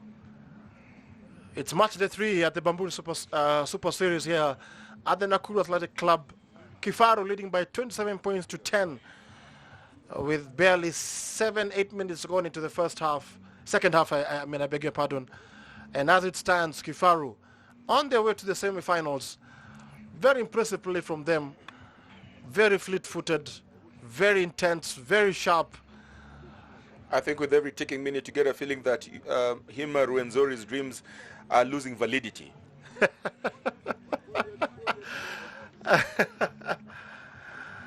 They're slowly turning to pipe dreams. They will need something special to turn around this game, and as it stands, we're not seeing it coming from anywhere. Yeah, the proverbial light at the end of the tunnel is glowing dimmer, if not just vanishing altogether. 27 points to 10 to Kifaru, the Kenyan franchise made up of university players from, I guess, Mean Machine. Strathmore. Just a collection of Kenyan universities. A collection of Kenyan universities, showing Kenyan rugby is very strong even at the university level. Rwenzori trying to go through the route one approach. I think electing not to get the ball out. You definitely see a lot of this in games where forwards believe that the backline players are losing lots of possession. Ball eventually comes to Kamanyire, steps in, steps out, gets tackled, looks isolated, and there's a turnover ball in there. Quickly snapped up by UAP Kifaru. George Mutuku trying to unleash his back forwards. The back's actually moving on through, trying to rampage back in there. Release Purple! They retain possession in there. George Mutuku just trying to marshal fellows left, right, and center. And let's go left. He's got numbers out in there. The ball looks like it was actually smashed down. And the referee does not like the fact that the tackler did not release a player on that track, and there's still penalty advantage being played for UAP Kifaru. So penalty advantage for UAP Kifaru. The tackler did not release a tackle player, did not give him a chance to play the ball, and I mean, it's just swaying. Everything looks like it's swaying UAP Kifaru's way. Yeah, Rwenzori are just not. I haven't even seen them making an attack, a foray into the Kifaru half so far. It's all been Kifaru, and Rwenzori are yet to make any strides into the Kifaru half so far into the second half. Kifaru playing like a house on fire as we speak. It's Bamburi Super Series match day 3 here at the Nakuru Athletic Club. Kifaru leading by 27 points to 10, and on their way to the semi-finals of the Bamburi Super Series 2014. George Mutuku to extend this lead to 30 points to 10 and to pile on more misery on none other than Rwenzori. Does the penalty find its way? 22 No. blue, purple. Not converted. Not successful, so it's going to be a 22 purple. 22-meter dropout from Rwenzori. If you're just joining us, welcome to Nakuru Behind the in the kicker. Rift Valley.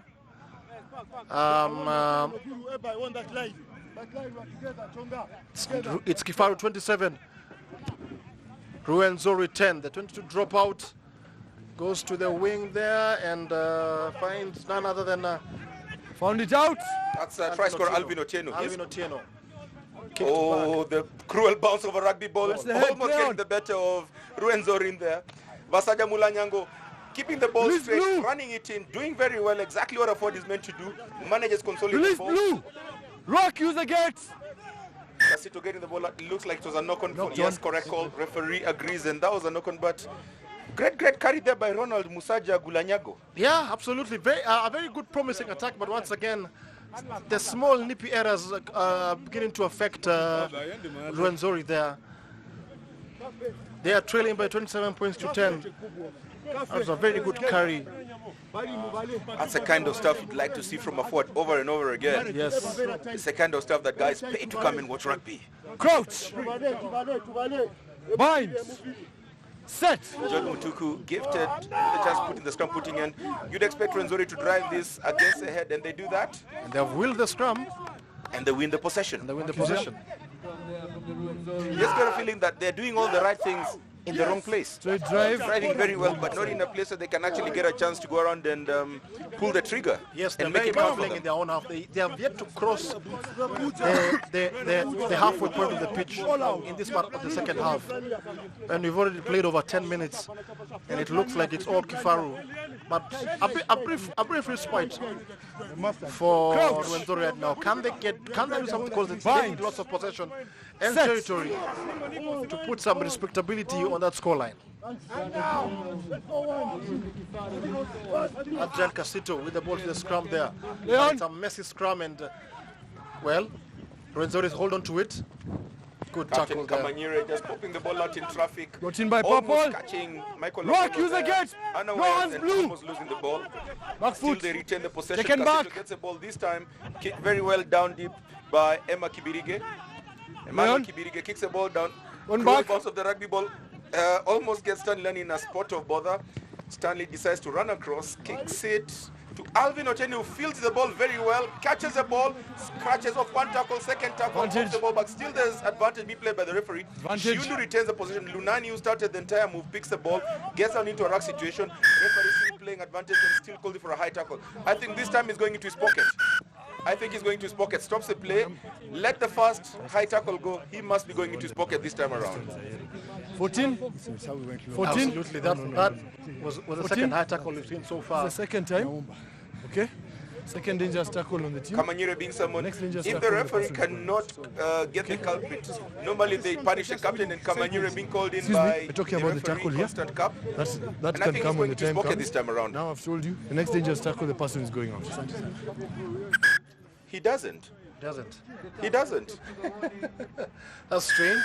All much ado about nothing, perhaps. He actually called off the play in there as UAP Kifaru had taken a quick penalty there, and he didn't go into his pocket. Some guys would probably feel hard done by that. Yeah, or probably he told them the next high tackle, I'm sending you out. Probably, we don't know. Ball must travel Anyway, 5. Ball UAP must travel Kifaru get a 5. line out on the 5-yard line. That is maybe a twist that will need clarity perhaps later at the club or at the end of the game. 10 minutes gone into the second half. It's Kifaru 27, Rwenzori 10. Ezra Langat going to feed the line out. What can Kifaru do with this? Leon sacking. They're trying to rock. They're trying to drive it. Use the gate, Initially was Purple. sacked by Rwenzori to try and stop the momentum, but well maintained by Kifaru. Rwenzori definitely giving a very, very strong counter. Don't collapse, Purple. Kifaru Don't still collapse. Like they have the formation and they're moving on over. It looks like they should be Yes, able to it score on it. And it is. There's a try. Absolutely great pushes the score to 32 points to 10. And this is turning out to be a rout. Great formation in there, and it's a new man on the pitch who actually scored the try, Kevin Bundi. Just walks on in the place of Dan Oteno and scores a try.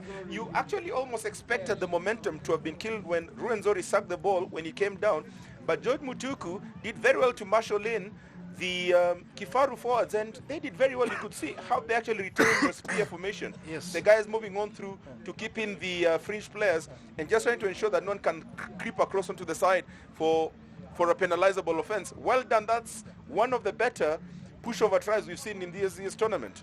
Yeah, the body position was absolutely fantastic, and the moment I could just see the front was actually moving, then it was only a matter of time before the try was scored. So, Kifaru widen the lead to 32 points to 10, and they have a new kicker here. This should be Aaron Lubise, the flyer. Aaron Lubisi, the fly half. And we can safely say that Kifaru are going to be in the semi-finals next weekend in Machakos. Who they play, we don't know, but they're definitely going to be in the semi-finals next week. I don't really see Rwenzori coming out of this. They seem to have just thrown themselves deeper and deeper within a bind, and with each passing minute, you get them just sinking deeper and deeper into the abyss. I think this is all done and dusted for UAP Kifaru, who have actually shown that And the kicker. despite the fact that on paper Sub. they looked quite normal and perhaps beatable, that perhaps you didn't actually go around and just look at things on paper and maybe just get the proof of the pudding on the game. Yeah, absolutely. I mean, they have looked the much hungrier side. They have looked switched on from the kickoff, and And the kicker. Rwenzori are now trying to play for some respectability. They have looked out of sorts in this game, and it's all been Kifaru so far. That's a promising run there by Rock. Martin Tubula. Back foot. George Taken back. gives it to Lupisia, who punts the ball up to Taken him, back. but goes out. It's Kifaru 32, Rwenzori 10. Match day 3 here at the Nakuru Athletic Club. Somewhere here. The win of this game, of course, goes to the semi-finals back. next weekend in Machakos. And out as it here, stands, it definitely looks like Kifaru. Give blue here. First time Hima Rwenzori managed to make a foray into the UAP Kifaru side of the pitch. And with the line out, they just, from the body language, they look totally dejected. But, well, still a lot to play for. If you actually ask anyone, there have been games where people have come from 22 points down. But it's not just about the level of self-belief. It doesn't really seem to be showing on any of the Hima Rwenzori faces. You can see a counter coming there. Some levels of, tempers flaring up in there. You can see some fists being pumped and not necessarily in the direction of the high heavens.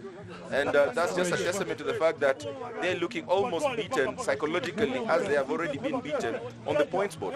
They're looking very frustrated, and also not the way that planned things to go, but it's an attacking scrum for them. Crouch! For Rwenzori. Bind! Not too far away from the Kifaru try line. What can they do with this ball? Can they get some points on the board? Now the straight drive, blue! And of course Rwenzori with a heavier scrum. Masaja Gulanyango getting the ball, managing to get hard 50 meters. That's what blue. They look for a quick crack so that they can keep the momentum going. Ball goes on up. They've got numbers. Outstanding look here. Former Uganda international gets onto the field of play. They get the ball out and they make a meal out of it. With barely about a meter to go to score the try, they make a meal of it. Goes out. You can see the bulky friend knows Tony's Tone Lugia, medical doctor, who looks, he came on in for Michael Amolo, who's been substituted. Come down here. I think that's the level of experience they required on the pitch much earlier, just to go around and calm the nerves, and you get a feeling that perhaps they brought in the experience when it will least count. Yes, I agree with you, Larry. That looked like a very promising try for them, but I just don't know what happened. Either you're too slow or not. The ball wasn't released too early. We don't know, but they're all going to do it again. It's going to be a scrum ball for Rwenzori. The crouch just need to be a little bit more direct and just shove the Kifaru tight 8. It looks like the captain Kamanyiri has gone to the scrum position. Fokasito has moved on out and Luigi has taken his position in the back line. Musaja Gulanyango does very well like he has done in all the other, and I think that will be a penalty try. Yes, it is a penalty try. The ball was kicked off and that will be a try. A penalty try for Hima Rwenzori, who actually get 5 points. So Hima Rwenzori 15, Kifaru 32. Penalty try. That is a penalty try there. So Rwenzori get 15 points. The replays of that. Very soft try to concede. And you see, William, this is what I'm talking about. If they actually manage that over and over again, they'd have probably gotten 3 or 4, perhaps even 5 penalty tries, because it's been happening over and over again. Yes. They get the ball and move on through. You can see after Kamanyere put the ball in, Musaja Gulanyango retained the ball in there, kept it very well, and you could see George Mutuku just coming out in frustration there, and he kicks the ball. So that's a penalty try. Conversion good, and Rwenzori 17, UAP Kifaru 32. So 15 points. Do you see them coming back into this, William? We are left with like 20 minutes to go. Still very much up in this game, but they'll have to play. Correction. No, Rwenzori 17. That was a penalty try. Rwenzori 17. We'll have to wait and see what happens in the remaining 10 minutes, because they'll have to play a territorial game and try and force mistakes. We'll have to see if Rwenzori can actually force some mistakes from maybe dominate the scrums as they've just done with that try. It's match day 3 here at the Bamburi Super Series. Rwenzori have just scored a try, so they're trailing now by 32 points to 17. And the ball goes out there. I think Rwenzori need to go back and play within UAP Kifaru's territory, because they've been able to show their level of dominance in the scrummaging, and you got a feeling that if they did that over and over again, they might just probably keep on getting chanced, and the chances might probably pile up and giving them a chance to close the bridge. Absolutely. Now they'll have to. I mean, that was their first visit into the Kifaru 22, and they actually scored a try. So that just shows that if they can play a little bit more into the Kifaru side, then the chances will come up. But they'll have to play with a bit of urgency on the side, because with less than 20 minutes to go, they trail by 32 points to 17, and anything is possible with 20 minutes left to go in this encounter. Ronald Musaja Gulanyango at the back of the Rwenzori scrum there, with his arms akimbo, getting his position in, has done very well. Has been, quite steady, doing exactly what you'd expect from Manwe. That was expected against the head. Rwenzori win it. 7 release. Get numbers in there. They need to play the quick ball out. Kamanyire gets the ball out. Let's go low. And Rwenzori now just Release 7-5 by that try. Well, Victor five, Wadia, back former foot international, blue. getting in there with the red armband on his elbow. That's Tony Stone Lugia kicking the ball. A great servant of the game, played his international rugby for Uganda, former Makerere Impis player. Bad mistake there from George Mutuku. I thought him running across wasn't the worst idea. And now Rwenzori Consolidated in there. Rwenzori getting numbers. I drive back foot. Kamanyire gets the ball out, straight into the hands of Victor Wadia. Wadia does well to return the ball, and Rwenzori are now playing in the part of the pitch that's perhaps going to give them an advantageous position. Absolutely. They are woken up right now. They are playing with so much urgency. They've realized that time is not on their side. And George Mutuku there with a mistake. And I can see Tito Duke very furious there because I don't think he liked what he saw with George Mutuku. That pass which went into ground wasn't very accurate. Finding Rwenzori racking and winning that ball, by the way. And that wasn't very well from George Mutuku. One of the very few blind spots. That was a good pass from Kamanyire, but Paul Barige just there on the top of your corner of the screen just knocked the ball out. George Mutuku gets a deserved rest, being substituted, coming off the field of play. Caleb Kiprotich walks in into the scrum of position for UAP Kifaru. George Mutuku has done well in the first half. Yeah, absolutely well. He played a blind in this game. Crouch. Bind. Set. That is nipping Caleb Kiprotich in there, putting the ball in. And as expected against the head, you see this over and over again on teams that have actually been losing scrum downs. They managed to now just start getting guys to do very quick balls out. And some level of showmanship in there. Just trying to get the players to reacquaint each other. Reacquaint themselves with each other, I beg your pardon. And Rwenzori, for the 18th time, get a chance to go around and just bite onto the cherry. They have actually shown that they can score when they're in the territory. And Crouch. that is what Kamanyire, the captain, is trying to get his charges to do. Kamanyire throwing the ball in. Musaja Gula Nyango right at the back of the scrum there. Doing what he's done the entire game, just managing to keep the ball slowly gliding it in, not letting it come out and popping on out. And this must definitely be frustrating the back row for UAP Kifaru. You can see they already pulled on out. The referee should be calling for an advantage there because you can actually see, look at the scrum off, look at the back rows are not engaged. And surely that will no. I think Rwenzori had done there. I think Rwenzori had done there because it was still a scrum and the back rows were totally disengaged. I think they should feel hard done there. Yes, yeah, I agree with you, Hilary. That was, they were not engaged by. They were. So can. Chago getting the ball, but just does not manage to get the ball to Tony Stone Lugia's hand. And gifting the ball out of absolutely nothing to UAP Kifaru. And that might be the differentiator in this game. Absolutely, because you look at the way Rwenzori were attacking. Had they just held on to the ball a bit more, they would have actually have scored a third try, but probably they've been undone by some bad decision there. And a turnover ball by Kifaru has taken the ball up to the middle of the park right now. And the piling error count and the stoppage play we've been having from Rwenzori's side is almost to the tune of an error a minute. That's just how many errors they've actually made in the entire game, and perhaps the reason why they are 17 points only up on the board as opposed to having a much more respectable scoreline. Yes, because with less than 20 minutes to go right now, it's Kifaru 32, Rwenzori 17. It's the Bamburi Super Series match day 3 here. Rwenzori trying to mount their way back into the game after trailing for the match of this game and playing second fiddle to Kifaru. And I can see some small meeting there being done by the Kifaru Park.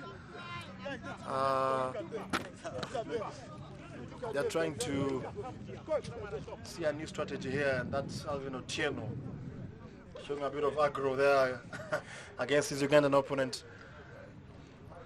Kifaru have just gone off the boil a bit. They've just gone off a boil. I think they thought that they had this match won, but it's a wake-up call for them that Rwenzori have scored a try. Of course, it's always exciting just to see the game sparking back into life, especially when the perception is that it's all done and dusted. And Rwenzori not just sitting over and rolling and allowing themselves Time back on.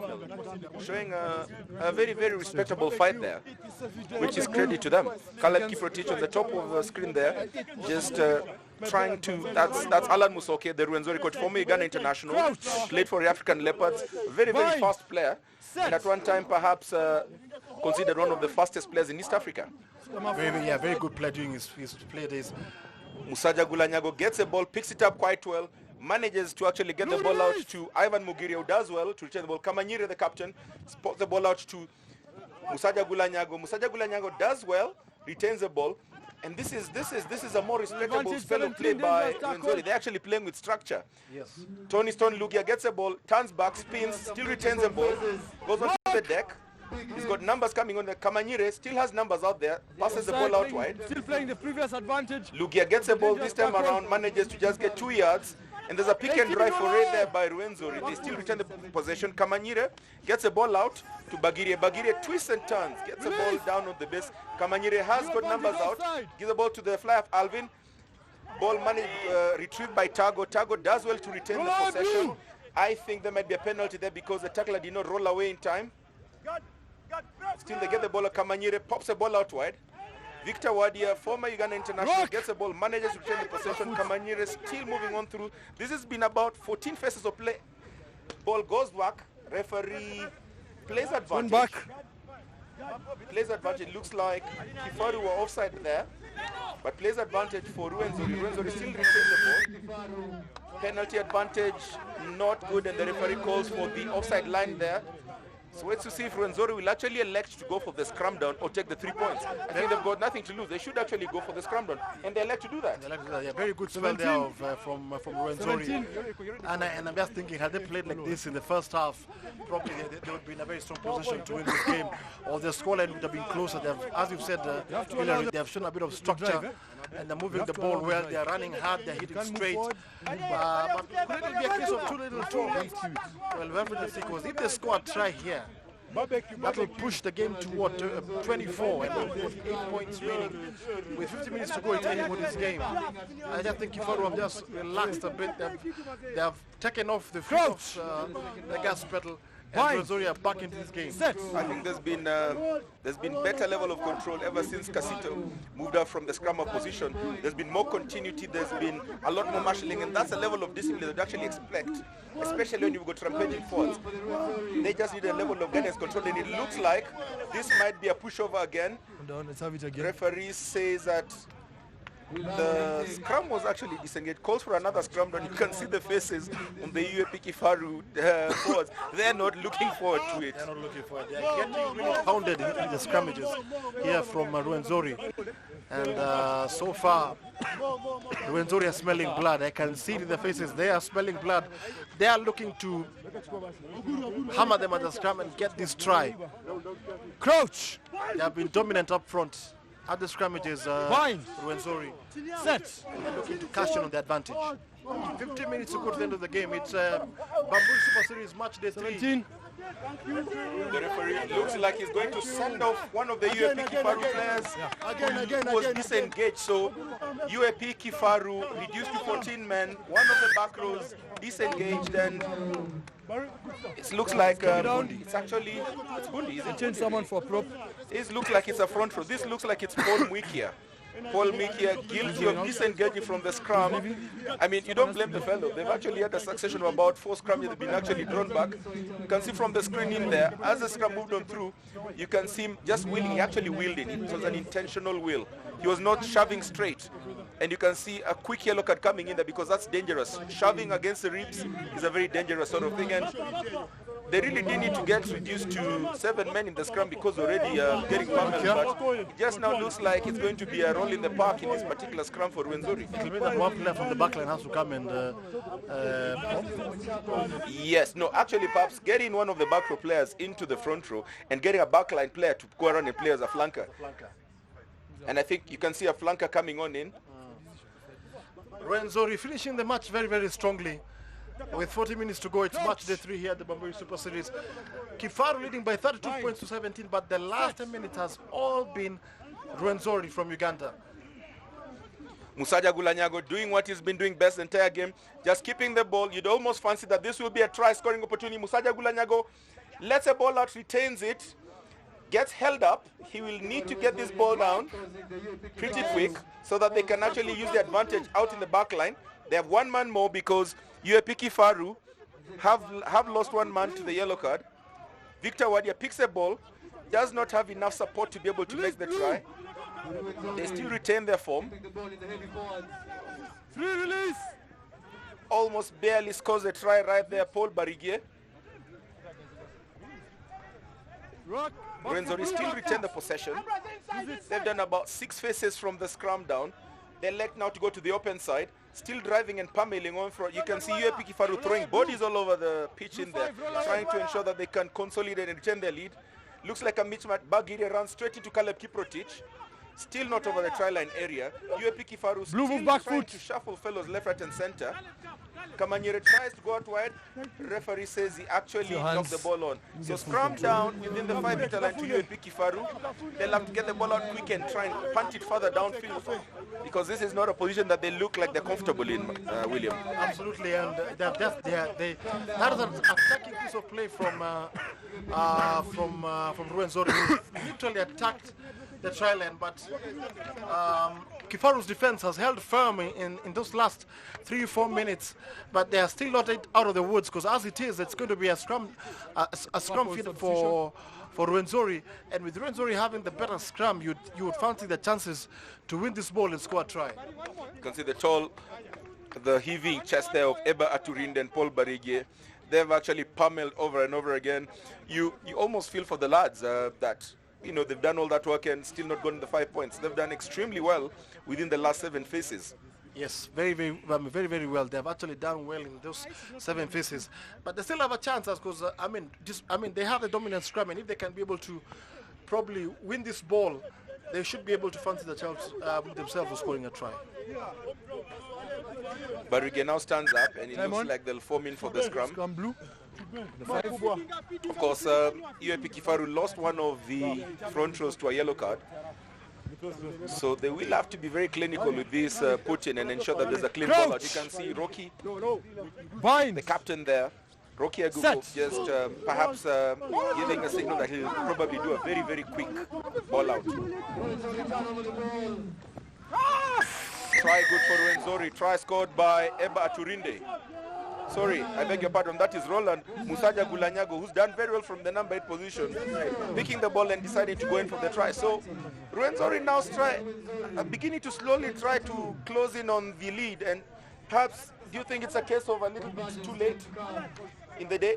22 points Rwenzori, 32 for UAP Kifaru. Do you think that's a little bit too late in the day to... No, there's still plenty of time. Rwenzori are back in this match right now. They are back in it.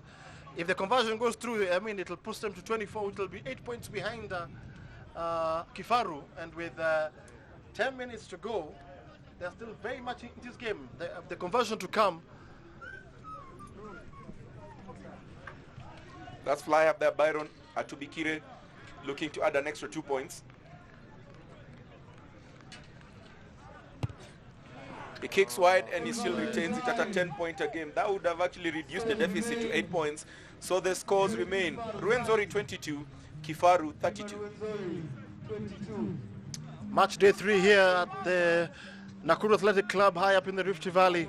It's Rwenzori who are somehow managing a comeback of some sorts with 13 minutes to go, 12 minutes to go. Behind the kicker.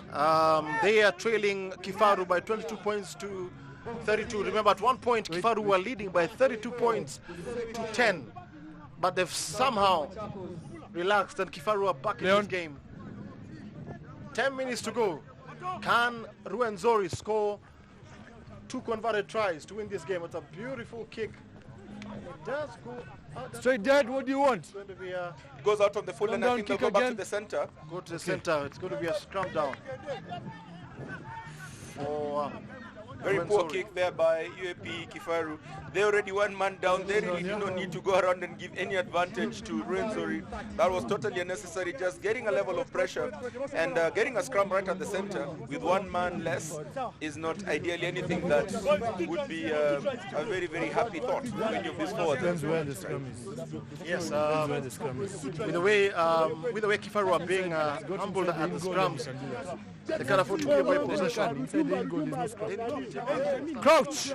The Rwenzori have been passive in the last 10-15 minutes.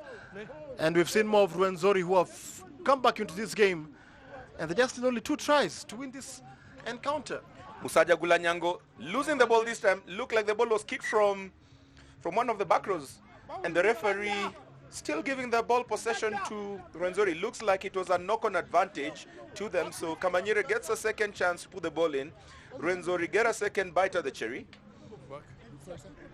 And you can see, just look at the body language in there. The bodies in blue are looking dejected, heads down, not too keen on it. And you can see Rwenzori just getting charged up. Yeah, they're smelling blood, like I was saying earlier. They know they have the dominant scrum here, and they can actually cash in on this and get some points on the board between now and the final 10 minutes. Set! Kamanyere, captain, putting the ball in. Musaja Gulanyago picking the ball up this time, shrugging off, twisting and turning. Does very well to return the ball. He's got numbers coming on. There was just buying time. Advantage to ensure offside. that consolidate the rap. That is Victor Wadia doing very well. Victor Wadia, a stalwart Uganda rugby, former national team player. That is Tony Stone Lugia. We've seen him doing that over and over at international level. And all of a sudden, just from nothing, there's a penalty coming up against Kifaru. I mean, Rwenzori are basically just riding the tide at this moment in time. Yes, they're absolutely on fire at the moment. They are finishing the half very strongly, and Kifaru just seem to have relaxed. They have just forgotten that there's not much to play here. They're probably thinking about the semi-finals, but that kick wasn't very good from, well, the referee said, no, it's going to be a line-out for Rwenzori. Isaac Tago just getting the ball there, looked like he was trying to make his way to the center post. Did seem scoring a super try in the first half. Was trying to go around and just show that he probably has a couple more drinks within his bag, but stopped in his tracks. You can see the Ugandan fans in there, not extremely happy at this moment in time. Their team is trailing by 10 points. That is David Mutaka, who was shown a few moments ago, former Ugandan national team winger. He plays rugby in Kenya, of course, before moving into Uganda and playing for the Heathens Club, MTN Heathens Club. It's a good kick there from Caleb, but it doesn't find touch. And can the Ugandans counter-attack? Offside. Can Rwenzori counter-attack? Tago left kick down. Ball picked by Piu Shundu. Shundu puts in a better boot, goes back down, being fielded by Emma Chibirige. Emma looks like he's actually been caught up.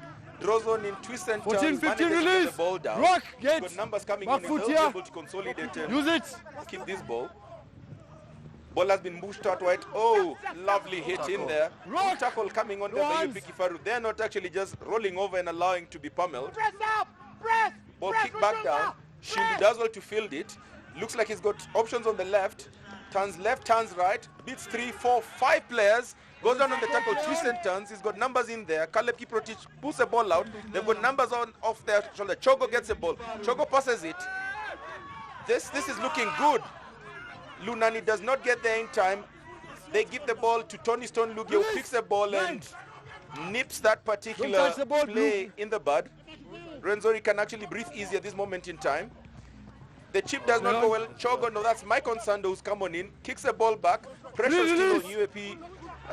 Coming from UAP Kifaru. Rwenzori are just trying to get out of their territory. They've been pushed back 60 meters from an imminent level of offensive play. They've now had to go back into defense, and they managed to get the ball out. UAP are not relenting. Quick ball done by Lubisia. Referee assistant keeps the flag up. Referee! He keeps the flag up. I do not think that was done legally. The referee's assistant keeps the flag up on the corner end, and the referee still plays on. Rock.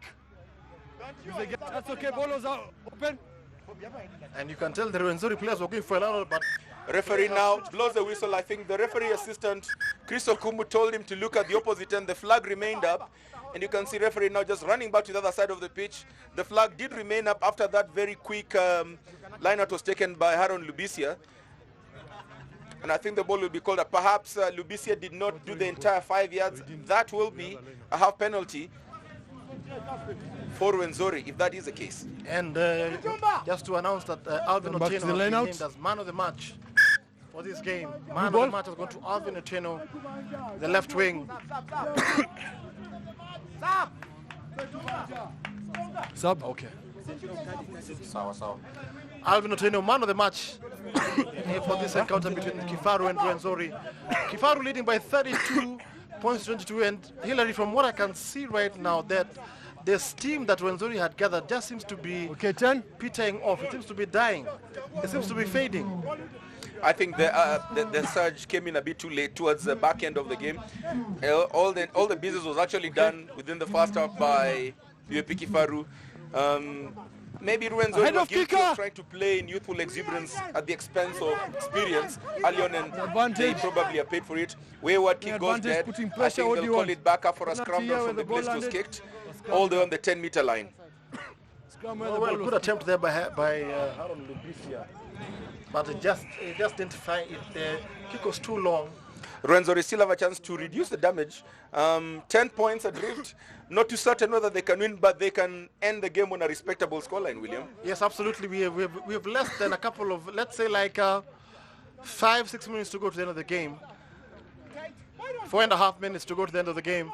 It's Kifaru 32, Rwenzori 22 here at the Nakuru Athletic Club in the Rift Valley. Match day 3. Remember, the winner of this game goes to the semi-finals, of the Bamburi Super Series.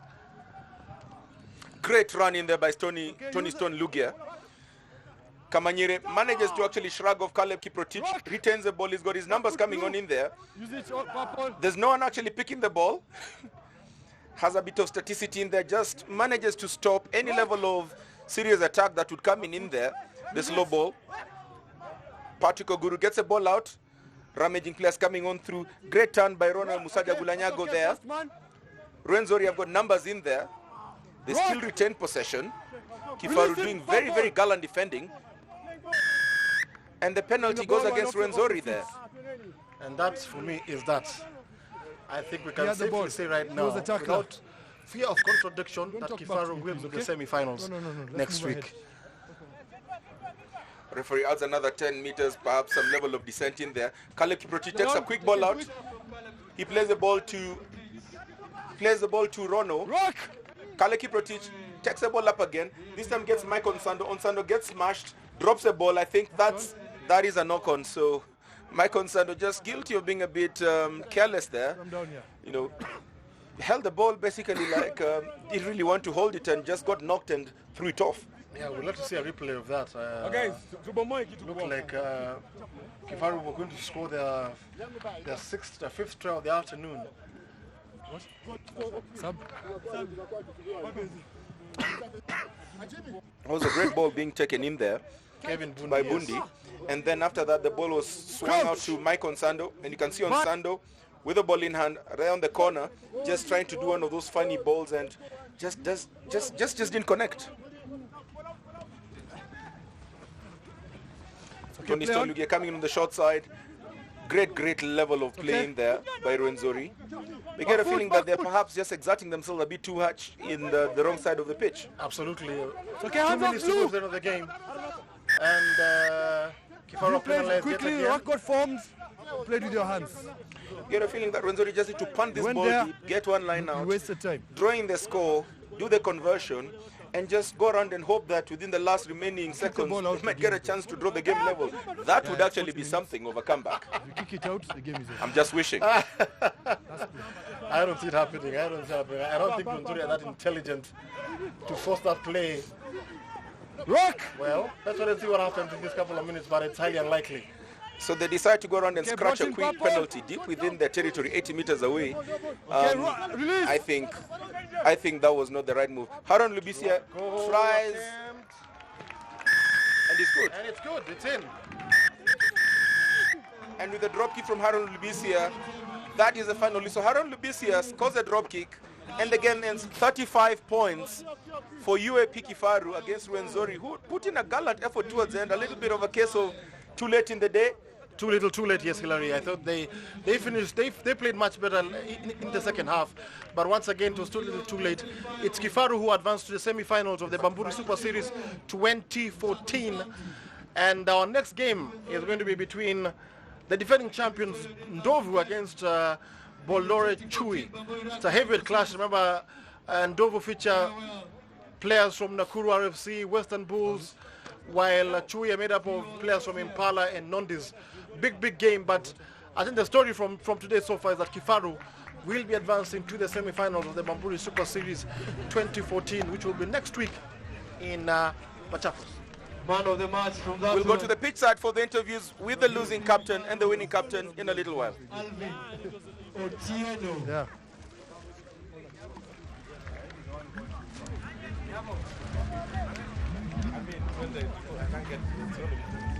I am with the captain of Hima Rwenzori, Ambrose Kamanyire. Your side has just lost 35-22 to UAP Kifaru. Your take on the game? Well, it's not the kind of result we wanted. We would have obviously wanted to win, but we can't blame anyone but ourselves. We made so many mistakes which they capitalized on, and they're pretty skillful side. You started on a high, you faded away, then again finishing on a high. Just tell me a little bit about that. It's encouraging, but again, the win would have done it much better for us. But like I said earlier on, we can't blame the ref for anything but ourselves. Well, tough luck, Ambrose, and we hope to see you in next year's competition. Thank you. Thank you. Impala RFC. Kenya Harlequins. I am with Alan Soke, head coach of Hima Rwenzori. Your side has just been eliminated from the 2014 Bamburi Rugby Super Series. 35-22 the score today. Your take on the game? Well, it was hard, and I expected it to be this tough. I didn't expect my side to open up a bit in the first half, but it happened, and we just have to move on from here. We just have to start preparing for other engagements. I just hope the players can beat themselves up about it and improve. Any lessons you've picked up during your sojourn in this year's tournament? Oh yes, and one of the things that we have is a good crop of players coming through, young and old. So they just have to keep working on their game, and I'll also keep helping them to do that so that we can achieve. But some of the players are pretty brilliant. They could actually make some national team call-ups. So for me, it's really about player development. Well, once again, Alan, best of luck in future assignments. Thank you. Captain. I am with Rocky Aguko, captain of the UAP Kifaru side. You've just secured yourselves a berth in next week's semi-finals after beating Hima Rwenzori 35-22. Your take on the game, considering that at one point you're trailing 0-3 and that Rwenzori are bossing you around? What they did, they were better than us at the scrum down, at the set pieces. But we managed to keep them going round. We noticed after a few intense runs, their props were going down, so we kept playing wide. Yeah. And your take on the pool game so far? Last time you played against Papa in Kakamega, and today's game? I think it's an improvement considering the other game we didn't score a single try, but today we've scored a couple of tries, so we hope to maintain the form. Yeah. Well, Rocky, thank you very much, and we hope to see you next week in Machakos. Thank you.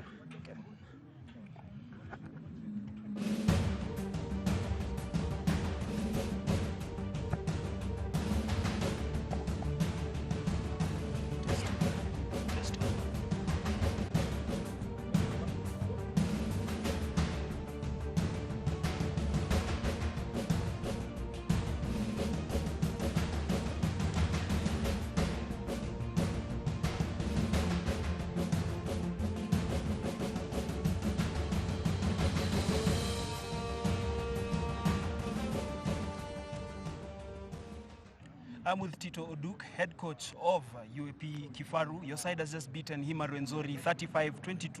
You've booked yourselves a berth in next weekend's semi-finals in Machakos. Your take on the tournament so far, your take on this game? My take on this game was it went more or less according to plan, and I expected them to come with their heavy forwards. They tried to scrummage us to the ground, and rather than focusing too much on that scrummaging, we decided to concentrate on our strengths, which we played to. We played the ball wide, played a good territorial play, and we got some change out of that. So we are happy so far in the tournament. Last time we were beaten lucky. Last play we lost to Papa, and we really hope to meet them in the final. And you know, talking about the last plays, again this week, after that clever comment, this weekend, we saw Rwenzori coming into the game late. How are you going to correct that moving into the next game? Dealing with the university side, young guys, their concentration tends to go up and down, but it's a learning process. It's a thing, I believe they're better off from the lessons they've learned this week, and there'll be much, as we prepare more and we get to know each other better, our structures are coming into play more. So I expect that the next game will be more fluid. We won't have these laps that would have cost us if the score was a bit tighter. Thank you very much, Tito, and best of luck in your next match. Thank you.